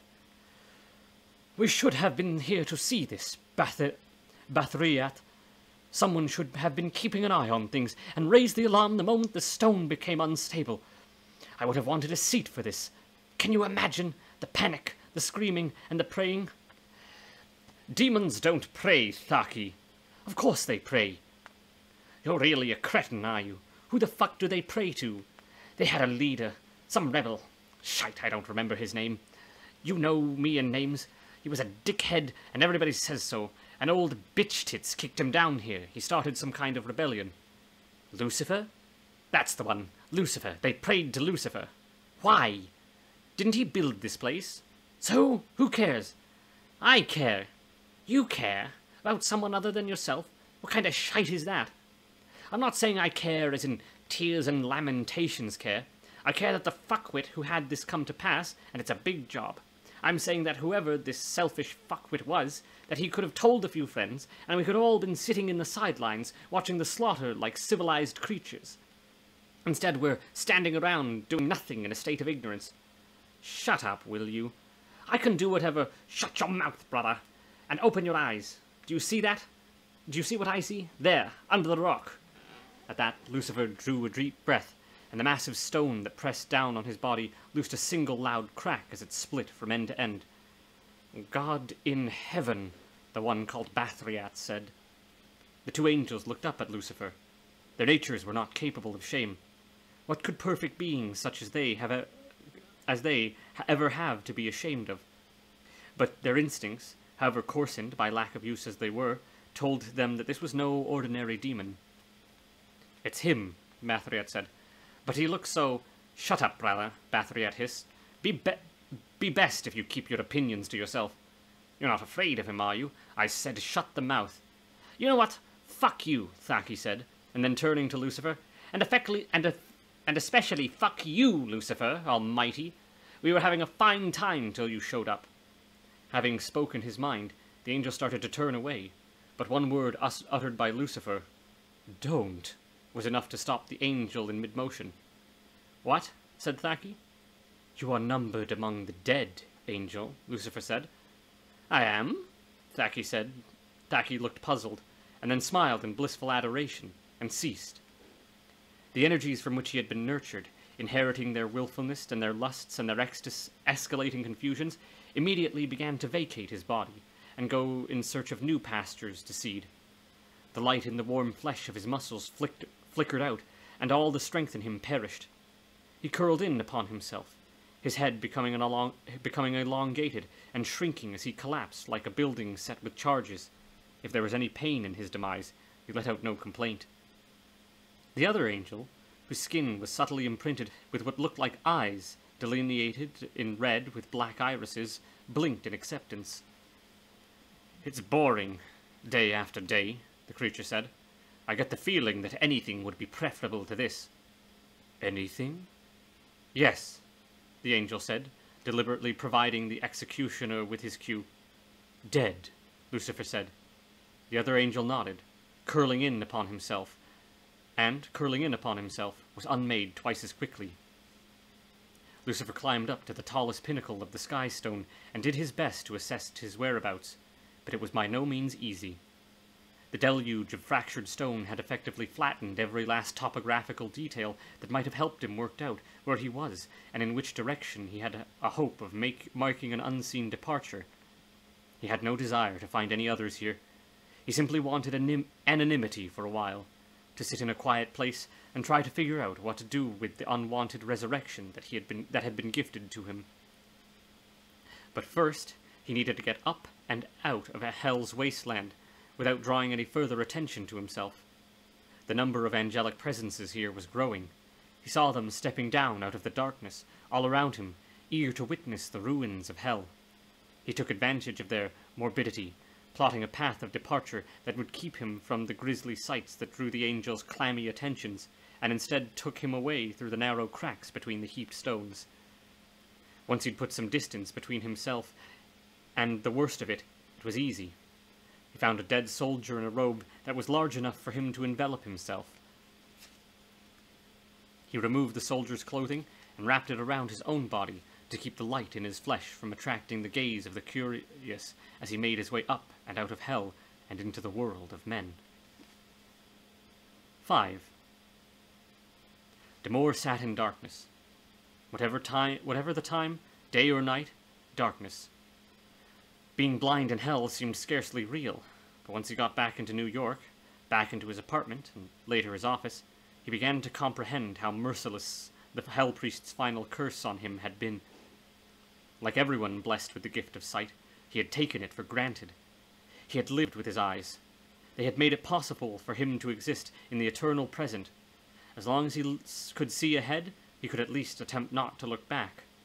Now, he had to rely upon memory to find his way around his world, and memory took him out of the present and forced him constantly to cast his mind into the murky waters of the past. He had never been very good at it, but regardless, he wanted the now again. With no reason to think there would be an end to his curse, Harry decided to close the agency. It wasn't as though Harry needed the money anymore. As soon as Kaz and Harry were ruled out as suspects in Norma's death, the matters of her estate were settled. For a woman living in such humble circumstances, Norma had been quite well off. Harry was surprised to find that she owned the building in which she lived, along with half the buildings in its vicinity, several gas stations, a handful of car dealerships, and an island off the coast of California. She'd left everything to Harry.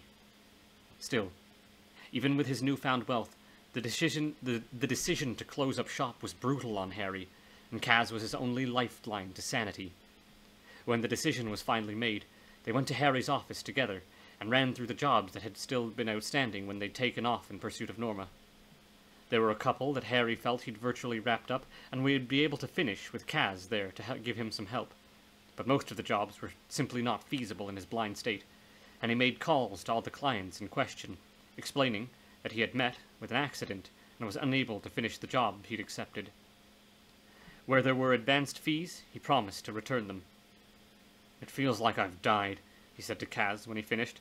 "Well, you didn't, and I should be grateful, right?" "Right." "Well, I'm not. I love you, Harold, but I don't have the energy to cheer you up. And why don't we put the pity party on hold while you tell me what it is you want to do with all this shit? This shit is my life, Kaz. Try to show a little compassion. You're starting to sound like a bigger queen than me. Brooding only looks good in the movies. Trust me, in real life, it's fucking annoying. Let's start getting through the files to figure out what you want to keep. You need to get out of the office by the end of the week. I should have kept it. And done what with it? Open a driving school? Alright, I get it. Harry reached out and grabbed for the bottle of scotch on his desk. Did you move the scotch? Sure did. Why? Because you were slurring at your clients.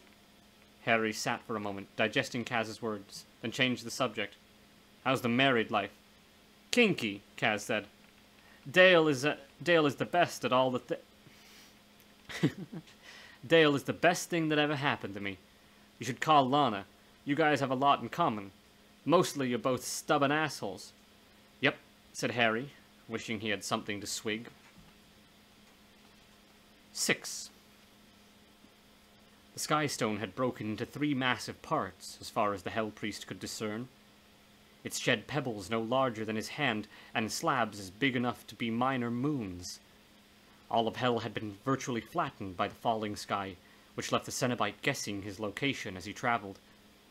He sensed now he had finally discovered the remains of the city, and his instinct was confirmed. When he came upon a split in the rock that was barely a crack at one end, and yawned to the distance of perhaps a quarter mile at the other. He walked towards the narrow end of the fissure, while peering down into its depths. There wasn't enough light, even for one whose eyes were as sensitive as his, to make out anything below, at least not until several planes of yellow flame burst from the crevice and illuminated the rubble.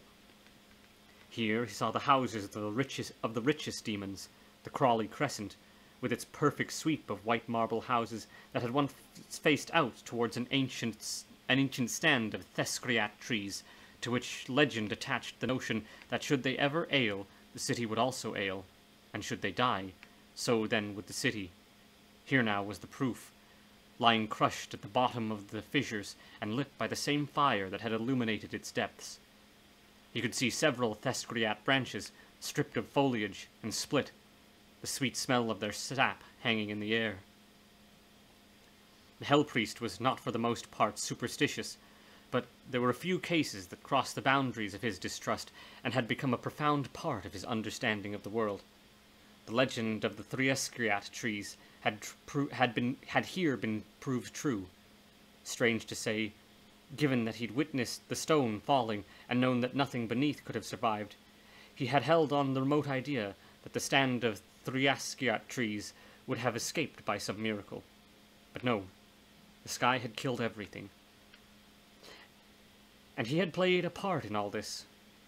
Were it not for his ambitions, there would have been no need to raise Lucifer against him, and if Lucifer had stayed asleep in death, there would still be a sky in the sky. So this was of his making. This silence, this death, it was what he thought he had wanted all along. 7. Kaz finished packing Harry's thing, then left to tend to Dale. Waiting for his friend to return, Harry sat, the window open a crack, and listened to the flux of traffic as the lights changed at the intersection. The afternoon was slipping away. The passage of blue sky visible between the buildings would be steadily darkening. The traffic would be even heavier now, as the flow was swollen by people heading home or out for dinner, their heads still buzzing with what the day had brought.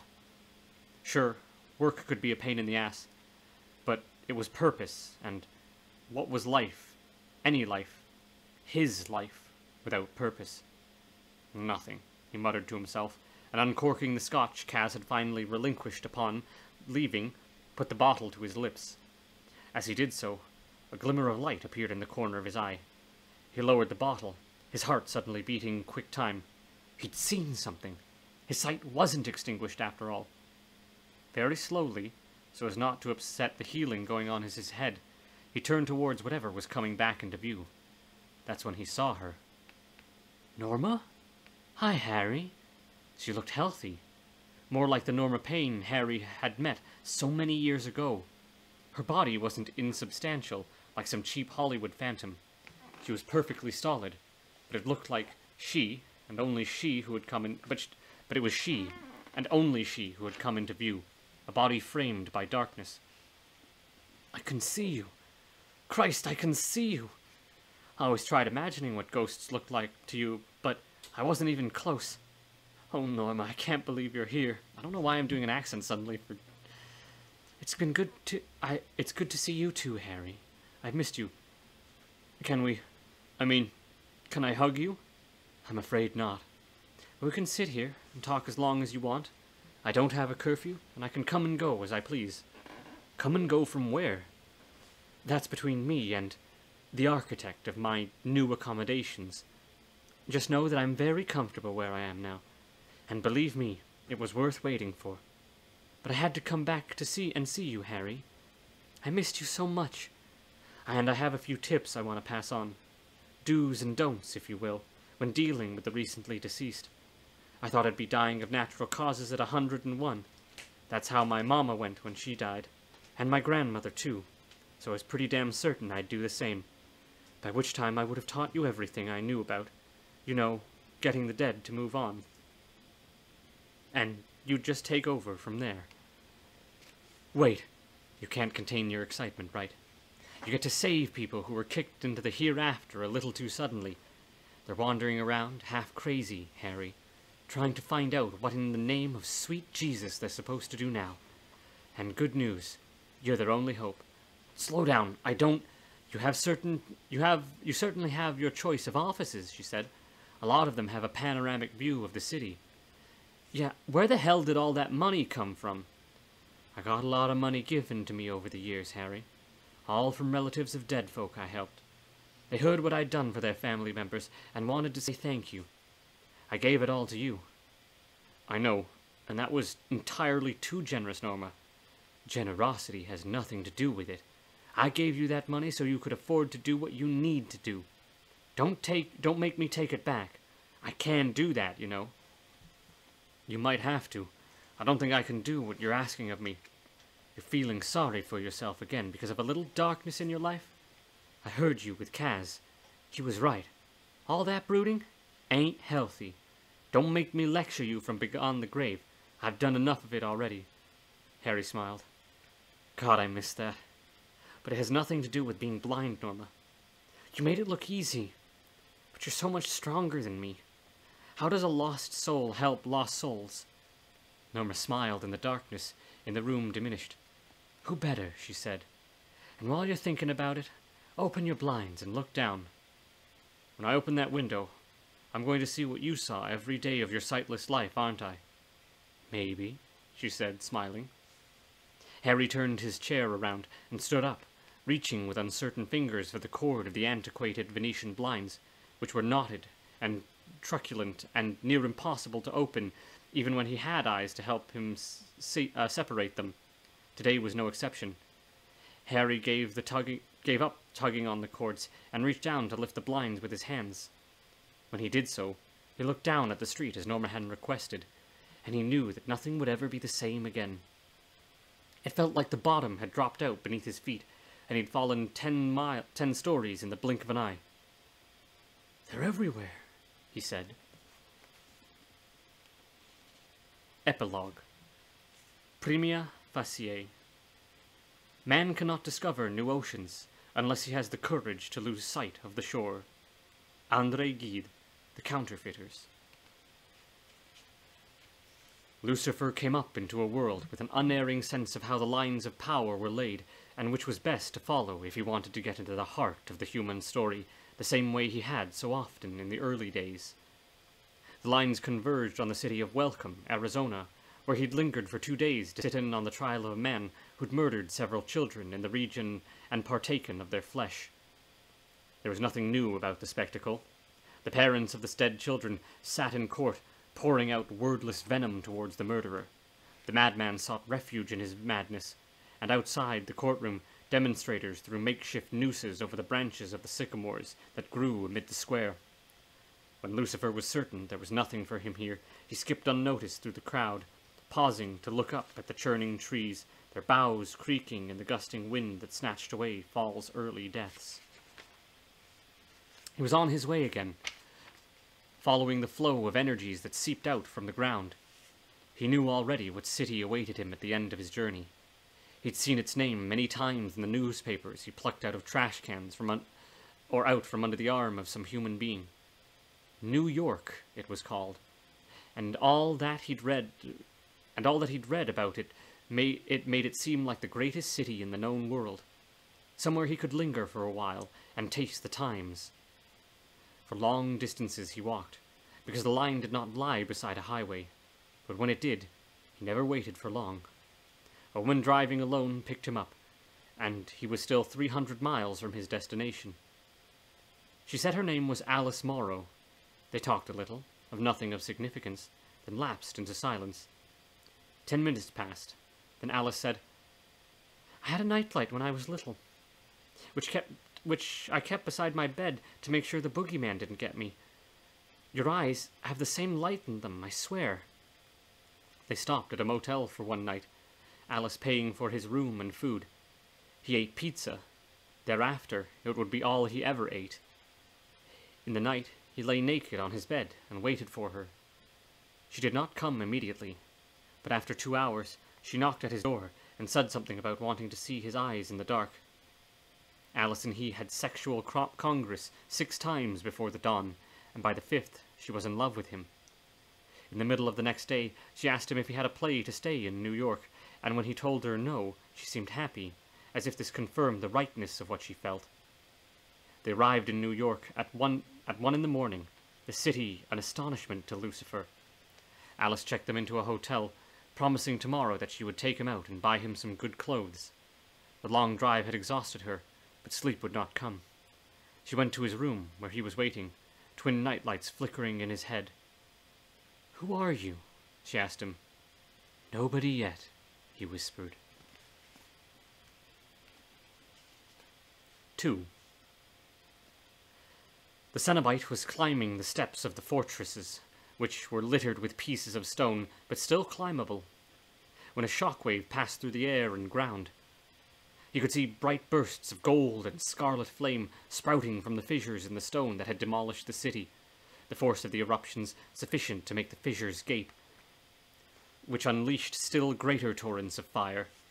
He watched for a little time and returned to his climb, his long, thin shadow thrown by the fires preceding him on the top step.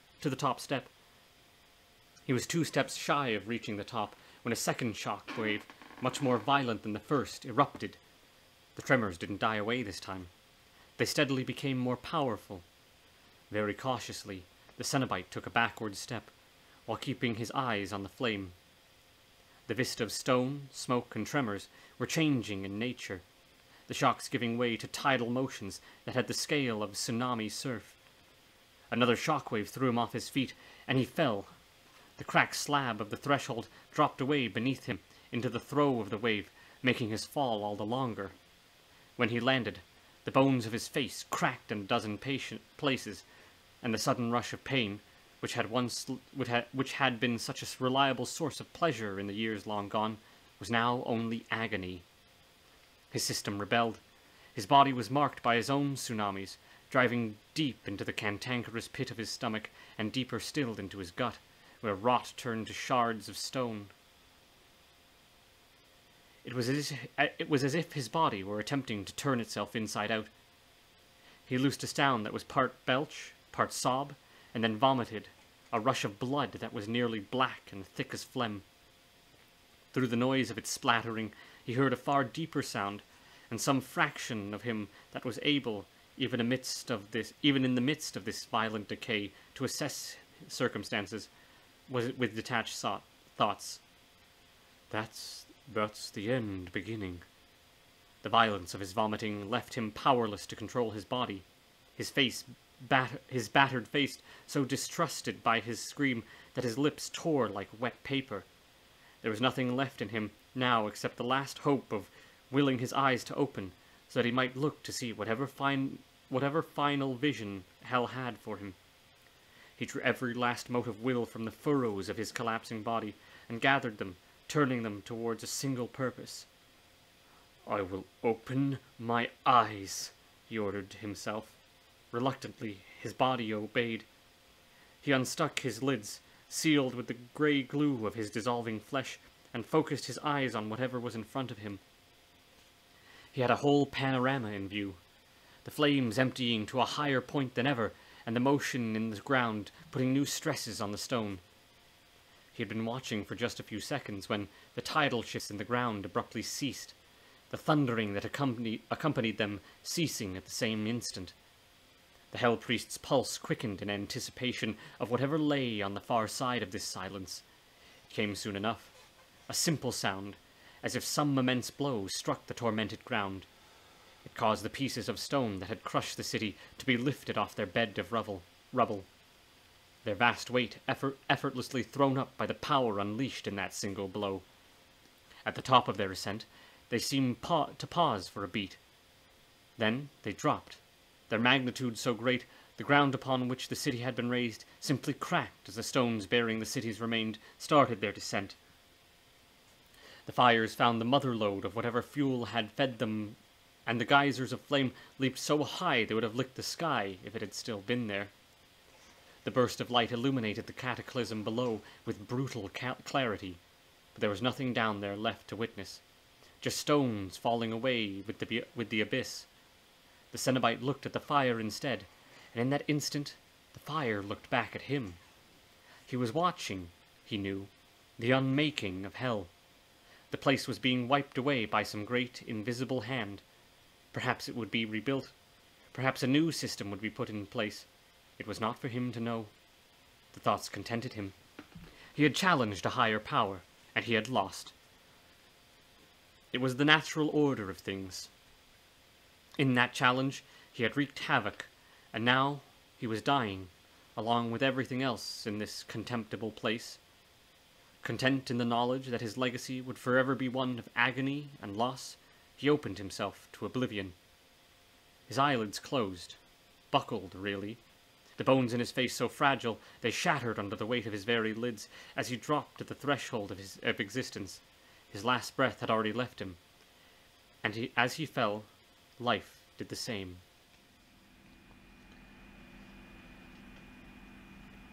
3. Besides Norma's impressive television collection, the only other physical items that Harry inherited from Norma's apartment were the many talismans and charms that she accrued during her years as New York's Queen of the Dead. Almost all of them sent to her by the relatives of spectral clients, thanking her for the help that she'd given to a spouse or sibling, or most distressing of all, a child. As it had been Harry who had read these letters these items came with to Norma, he was profoundly respectful of how much love and gratitude had been poured into the gifts. Each item had been charged with all the power of those feelings, making up a vast collection of potent protectors. Not a single one was discarded. With so much to be moved from Harry's apartment and office, Kaz knew the task would take several weeks if it was to be left to Dale and himself. He talked it over with Harry and asked if he could bring some extra muscle to get the job done quickly, so that Kaz could open up his shop and start earning some money. Harry had no problem with this. He only asked that Kaz be the one to box up and carry the contents of the 2 deep-bottomed drawers to the right of his, to the right and left of his chair. "What have you got in there that's so special?" "Just a few keepsakes. Souvenirs from various scrapes I got into. I don't want anybody but you to deal with all the stuff in those drawers, okay? Do you know who will be helping us with the move yet?" "Yeah, some friends of mine. They can be trusted." "Are they ex-fuck buddies, Harold? I'm a new man, remember?" "That's right, I keep forgetting that Dale has made an honest man of you. It doesn't hurt that he's hung like a giraffe. I was a detective for a long time, Kaz. I already summed as much." Kaz's friends Armando and Ryan arrived the next day. Lana was there too, invited by Kaz, unbeknownst to Harry, who forcibly made nothing of it and put them all to work in the storeroom, with the duty of packing up in boxes everything on the cluttered shelves and in the cabinets. The room was L-shaped, with the portion that wasn't visible from the office, abandoned to chaos by Harry several years before. Most of it, Harry admitted to Kaz, was boxes of old office supplies, which he'd intended for his secretary, back in the day when he'd still believed his life was going to be a painless, lucrative round of divorce cases and insurance investigations. Lana, Armando, and Ryan were working up a sweat in the L-shaped room, the door between the two rooms open a crack, but there was very little conversation. They shifted many boxes that were indeed packed with office supplies that told their own melancholy story. Only one item was slipped through to Kaz. "Take a look at this. There's a whole box of them," Lana said, passing Kaz a Christmas card. If there was any sadder proof of Harry's high hopes for his business, it was this slickly painted card with an innocuous painting of pine trees and snow by moonlight, with a printed message on the inside wishing the recipient "the best Christmas till next Christmas, season's greeting from the Demore Detective Agency." Kaz laughed. "I bet he never sent a single one of these out." "What's the joke?" Kaz turned. Harry was pushing the door open wider. "Just talking about Christmas," Kaz replied, a little lamely. He put the card down on Harry's desk. "It wasn't important. Everybody okay?" "We're sweaty and dusty and ready for something to eat," said Lana. "But we're getting through it." "Shall I order Chinese? Or there's a good Thai place a few blocks over that delivers. Or pizza?" "I vote Thai!" Armando yelled through from the storage room. "Thai's fine with me," said Lana. "Will you get some Thai beer? I have worked up a powerful thirst." "No problem," says Harry. "Is the phone still in the same place?" "You want me to do it?" Kaz asked. "No, Kaz. I'm blind, not crippled." Harry made a confident move towards the desk, avoiding with uncanny ease all the heaped-up files that littered his path. He got to his chair and sank down into it. "You know, this is a damn comfortable chair. Will you put it by the window for me, Kaz?" "You mean in the big room? In the place of Norma's chair?" "Yeah. Done." Harry slid the chair toward his desk and picked up the phone, dialing the number from memory. "I'm just going to order a bunch of things that they do really well. Is that okay?" Ryan doesn't like stuff too spicy," Armando said. "Right, Ryan?" There was a grunt from Ryan. "Are you okay back there?" "Yeah, just concentrating." "On what?"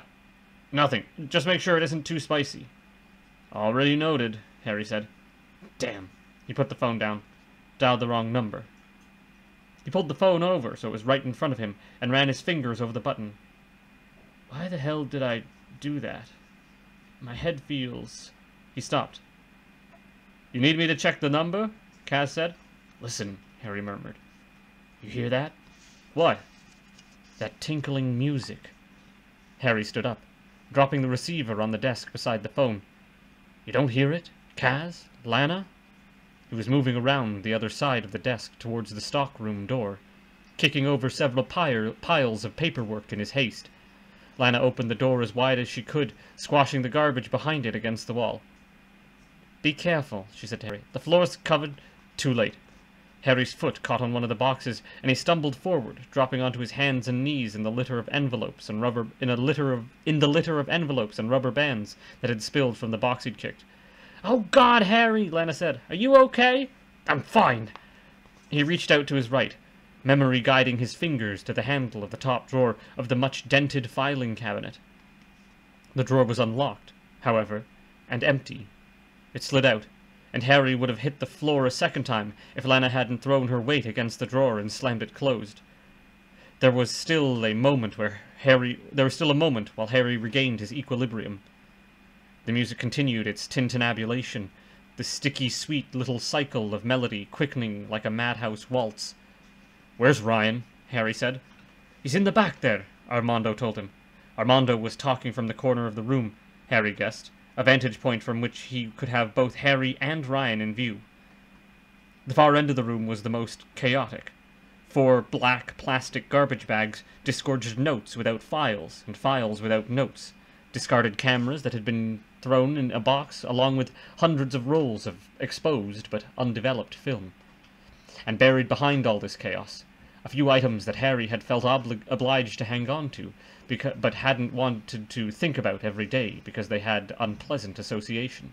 Toxic souvenirs of his journeys to the end of the world and his wits. He quietly cursed himself for failing to remember the danger that was buried amid the trash here.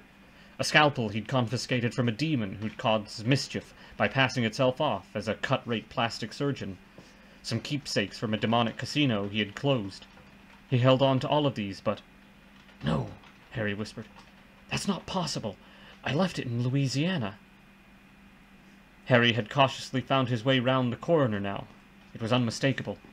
It was the chime of the box, Le Marchand's infernal masterpiece. The music it was producing was to enrapture the man who was in the midst of opening it. "Ryan," Harry said, "what have you got?" Ryan grunted by way of reply. He was obviously in the throes of the box's hypnotic workings. "Harold, what is it?" Kaz shouted. "You're freaking me out, man." "Ryan, I know what you found is fun to play with, but you need to put it down." Ryan actually spoke up now, in defense of his ownership. "I found it in the trash." "I know," Harry said as calmly as he could, "but it needs to go back there." "You heard Harry," Kaz said. He'd come to the spot just behind Harry's left shoulder, where he'd reliably been throughout the march through hell. "Harry doesn't fuck around," Kaz went on. "Just hand over the fucking box. I don't know what you're fucking with, but neither do you." "The hieroglyphics are beautiful." It's Teufelsprach," Harry said. "It's German. The guy who decided it all was a man in Hamburg. He's dead now, but he named the code before he died. Teufelsprach, Lana said. "Fuck! That's devil speak, yeah, and I've had my fill." "And what does it say?" Ryan asked. "Give me the box and I'll tell you." "No," Ryan said. "Ryan, listen to yourself," Kaz said. He squeezed Harry's shoulder for a moment as he spoke, signaling that he was about to make a move. "All I hear is the pretty music." "Bullshit!" Kaz moved suddenly, and Harry heard a scuffle, then a pained shot from Ryan, and the source of the lunatic melody dropped to the floor and rolled away from the struggle, ending up close to Harry's feet. Harry dropped down on his haunches, his clammy palmed hands locating the box instantly. As he picked it up, Ryan yelled, "That's mine, you fuck!" "Get back, Harry!" Kaz yelled. Harry turned, but Ryan reached out and grabbed his arms, his fingernails digging deep through the shirt and skin to make Harry bleed. Harry pulled away, Ryan's nails gouging him in the process, and stumbled in what he hoped was the right direction. Lana caught him and took his arm. "Where's Armando?" Harry said. "He ran," Lana said. "As soon as you said devil speak, where are we going?" "Into the office." It was only 4 or 5 steps to the office door. It was only 4 steps to the door. 5, and they were through it. Behind them, Ryan was still cursing Harry, but he put it out of his head and concentrated at the matter at hand. The puzzle apparently no longer needed any human agency in its solving. It was doing that for itself, opening in Harry's hands as he walked with it, its tune scratching at the back of his skull to get in there and cause some trouble the way it had with Ryan. The little door of curved bone near the back of the device was open, just a crack, and Harry felt a familiar stream of Teufelsprach that had made Ryan crazy wind its way into his head. As its roots were the remnants of angelic speech, which had risen into the music when their passions were fired, but the words had been poisoned, the music corrupted. After his trip into the Inferno, Harry knew that what was coursing into his head was sewer filth, stinking with plague and despair. He wanted it out. "Desk," he said to Lana. "One sweep, just clear it all off, quickly." Lana caught the urgency in Harry's voice, and she did as he said, sweeping over whatever papers and photographs Kaz had been organizing back into the chaos underfoot. From every corner of the room, from the boards beneath the threadbare carpet, came a ragged litany of growls and creaks as the fabric of the old building was tested by the mechanisms that the solving of the puzzle had activated. Somewhere, in the no-names land between crawl space and dream space, where the brute simplicity of brick and timber lost faith in itself, something slid over the threshold. Harry carefully set the box down on his old desk. He'd spent much of his adult life behind it, too much time wasted puzzling over the twin mysteries of cruelty and grace. Now all that was old news. The only puzzle left that mattered had finished solving itself, right there on his desk. The music had slowed again, the pitch dropping to a guttural mutter. What happened next was candy for the sighted. It drew an admiring, "Fuck, look at that," from Lana. "What?" "Light. Coming in out of the top of the puzzle. Going straight up.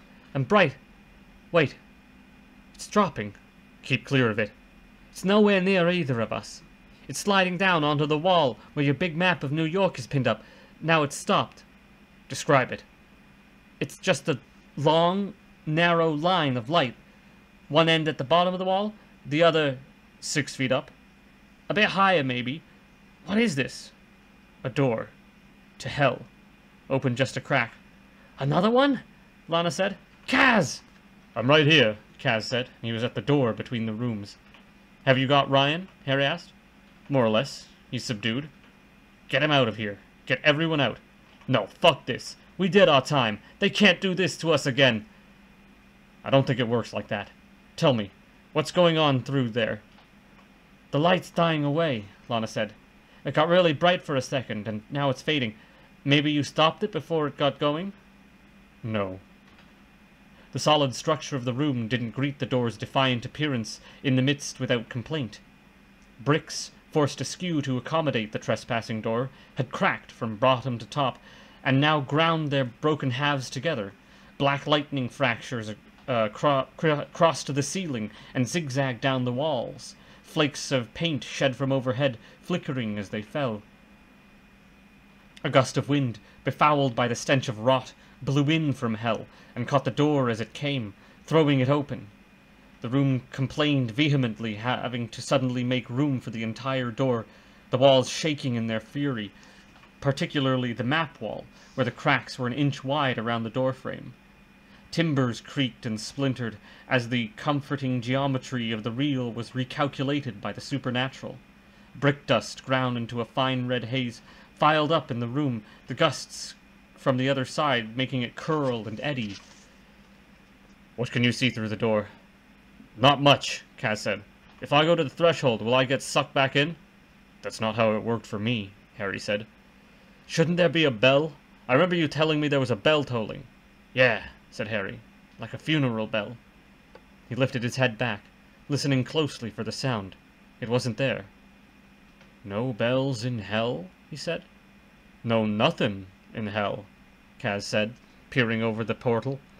"Harold, if that box is supposed to open the doorway to hell, either hell ain't there anymore, or the box dialed the wrong number." "I'm coming to you," Harry said. He stood up, and Lana took hold of his arm again. She helped him around the side of the desk, moving cautiously over the littered floor. When they got to the corner of the desk, Harry paused for a moment, then turned and reached back to pick up the puzzle box. He didn't handle it with reverence now, which fact it recognized by letting out a shrill shriek. The sound so sudden, Harry almost dropped the thing. It modulated immediately, the shriek becoming the sobbing of an infant. "Kaz, I'm right here." "3 steps, Harry," Lana said. "Yeah, that's it. 2, 1. Okay. There's 1 stone step a couple of inches ahead of you. That's the threshold." Harry tapped the step with the toe of his boot. Then he set the configuration down onto the step. The box rolled over a couple times and stopped, its anguished mewling dying away. He didn't need his sight to evoke the wasteland that lay beyond the threshold. Harry faced the blustering wind. Lucifer's country smelled of death and disease. There were no appeals, no judgment, no prayers or shrieks, just the occasional buzz of a fly looking for somewhere to lay its eggs, and the remote rumble of thunder from storm clouds pregnant with poison rain. "Smells like hell," Harry said. "I guess it's gone. Thank God." "Any idea what to do about this fucking door?" said Kaz. "Just one. You used to be a football player, right?" "I never told you. How'd you—" "Kick the box." "What?" "The box, Kaz. Kick it as far as you can." Harry felt Kaz's grin of pleasure. "Give me some room." Harry and Lana backed up a couple of steps. He couldn't see Kaz's kick, of course, but Harry felt and heard it. The rush of air as Kaz ran past him, the sound of his boot connecting with the puzzle box, and a barely contained yelp from Kaz, who growled to Harry, "Fuck! That fucking thing did not want to be kicked." The tremor started again in mid-sentence, the room shaking, drizzles of paint flakes, and brick dust beginning afresh. Harry stood at the threshold, Kaz on one side, Lana gripping his arm firmly on the other, as he listened to the door close once and for all.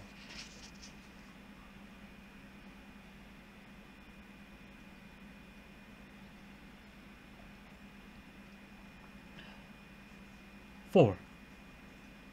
Harry tentatively threaded between the towers of televisions, which he had turned off 2 hours ago as it began to get dark, and found his way to the chair in front of the window that faced the river, setting a bottle of single malt on the floor beside him.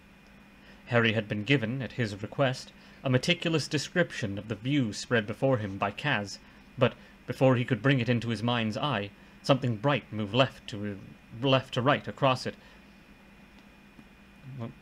But before he could bring it into his mind's eye, something bright moved left to right across what would have once been his field of vision.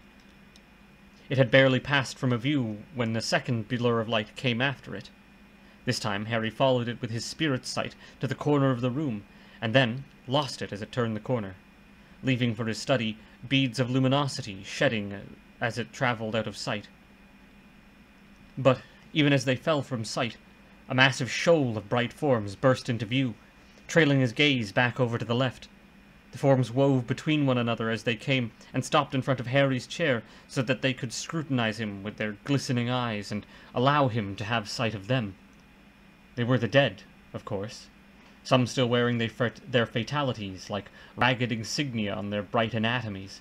Others, their killing traumas, perhaps internal, unmarked, but all dead, all ghosts, and all lost, he assumed, or else why else had their wanderings brought them to him?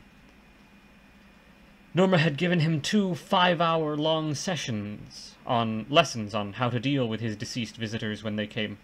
"And that day will come," she said. "You can be certain of that, because I'll go among the lost dead and tell them where to find help." She'd done her work well. Now the rest was up to him. He took a swig of scotch, and very slowly, so as not to cause panic among the ghosts, he got up out of his chair. It was 6 steps to the window. He took 5, still moving cautiously, and saw the throng of wayward spirits below. He was suddenly seized with the overwhelming knowledge that life was good. If ever needed a reminder, all he had to do was gaze down at the hopeless, deceased spirits seeking answers below. So what if he couldn't see? The sighted memories he had weren't all that pleasant to begin with. It seemed that the time-tested metaphor of passing through the fire held true. Harry was on the other side of it, burned but cleansed. Maybe tonight he'd even call Lana and ask her out on that date that everyone had been trying to talk him into setting. Or maybe he'd do it tomorrow. Hell was easy. Romance was hard. Harry took a breath and again turned his mind to the task at hand. He reached out with his right hand, laying it on the cold glass of the large window. "My name's Harry," he said, hoping his words would be audible to them. "I'm here to help, if you have questions, and to direct you. I'm here to help, if you have questions, and to direct you if you're lost. I can't guarantee that I'll have all, or any of the answers, though. I'm new to this job, but I'll do my my best. I'll do my best to get your problem solved so you can go on your way. Please, come closer." The invitation was barely out of his mouth when the entire shoal came at him, the suddenness of their approach sending Harry stumbling back towards his chair. They flew through the room, their presence instantly chilling the air by several degrees. Then they circled him, picking up speed with each circuit, dividing around Harry as they swept by him. Noma had warned him he might find the first couple of nights a little raucous until word got round that he was the real thing, but she hadn't advised him on how to deal with such situations. No matter. Harry had corralled enough demons in his time to know how to handle an energetic spirit. "All right," he yelled. "You've seen the room. Now all of you get out of here. I mean it. I want this room completely clear. Do you hear me? I said completely cleared. The shoal divided now, as those who were instantly intimidated by Harry's orders fled for the open air, leaving 3 or 4 troublemakers to keep circling, deliberately clipping him as they flew past him. "If you don't get out right now," Harry said, "nobody gets a word of advice, you understand? I don't care how fucked up your death was, or how lost you feel. I'll keep everything I know to myself." The phantoms slowed their flight, exchanging glances that Harry couldn't interpret, and then, faces to Harry's, and then turned, faces to Harry's window, and flew directly at the glass and out into the night air. The fracas had not gone unnoticed. Far from it. Outside, Harry saw there were spirits converging towards the big room from every compass point. A few came in the company of other wanderers, but most were solitaries. "Okay," Harry said quietly. "Another hit of scotch, and then I get going." He returned to his chair, picked up the bottle, opened it, and put it to his lips. Pausing for a second or two in sweet anticipation, then took a good-sized hit. "There are worse things I could do with my life," he thought as he set the bottle down once more.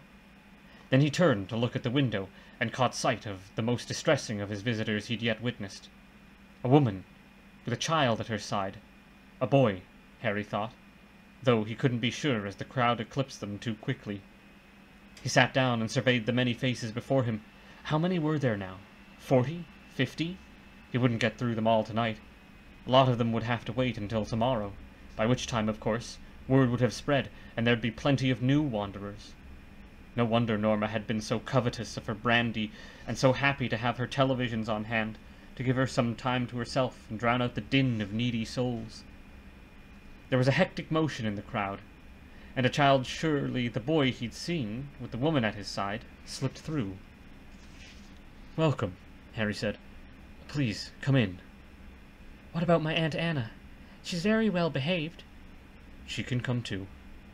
The boy turned and waved the woman in. She entered, shaking. Funny, Harry had never imagined ghosts did that. "Hello, Anna," he said. "Hello, mister." "D'Amour." "See?" the boy said to his aunt. "It's French for love, like I said."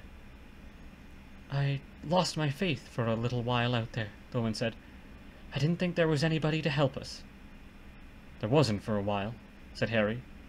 "But I'm here now. I see you." And that's the second time we've read the ending to the Scarlet Gospels. I'll be editing that, so if you're listening to this in on the YouTube channel, this second part here was recorded after the fact. I'm going to fill my mug with a little more tea, and then we're going to continue. Though, I say we. What I mean is me.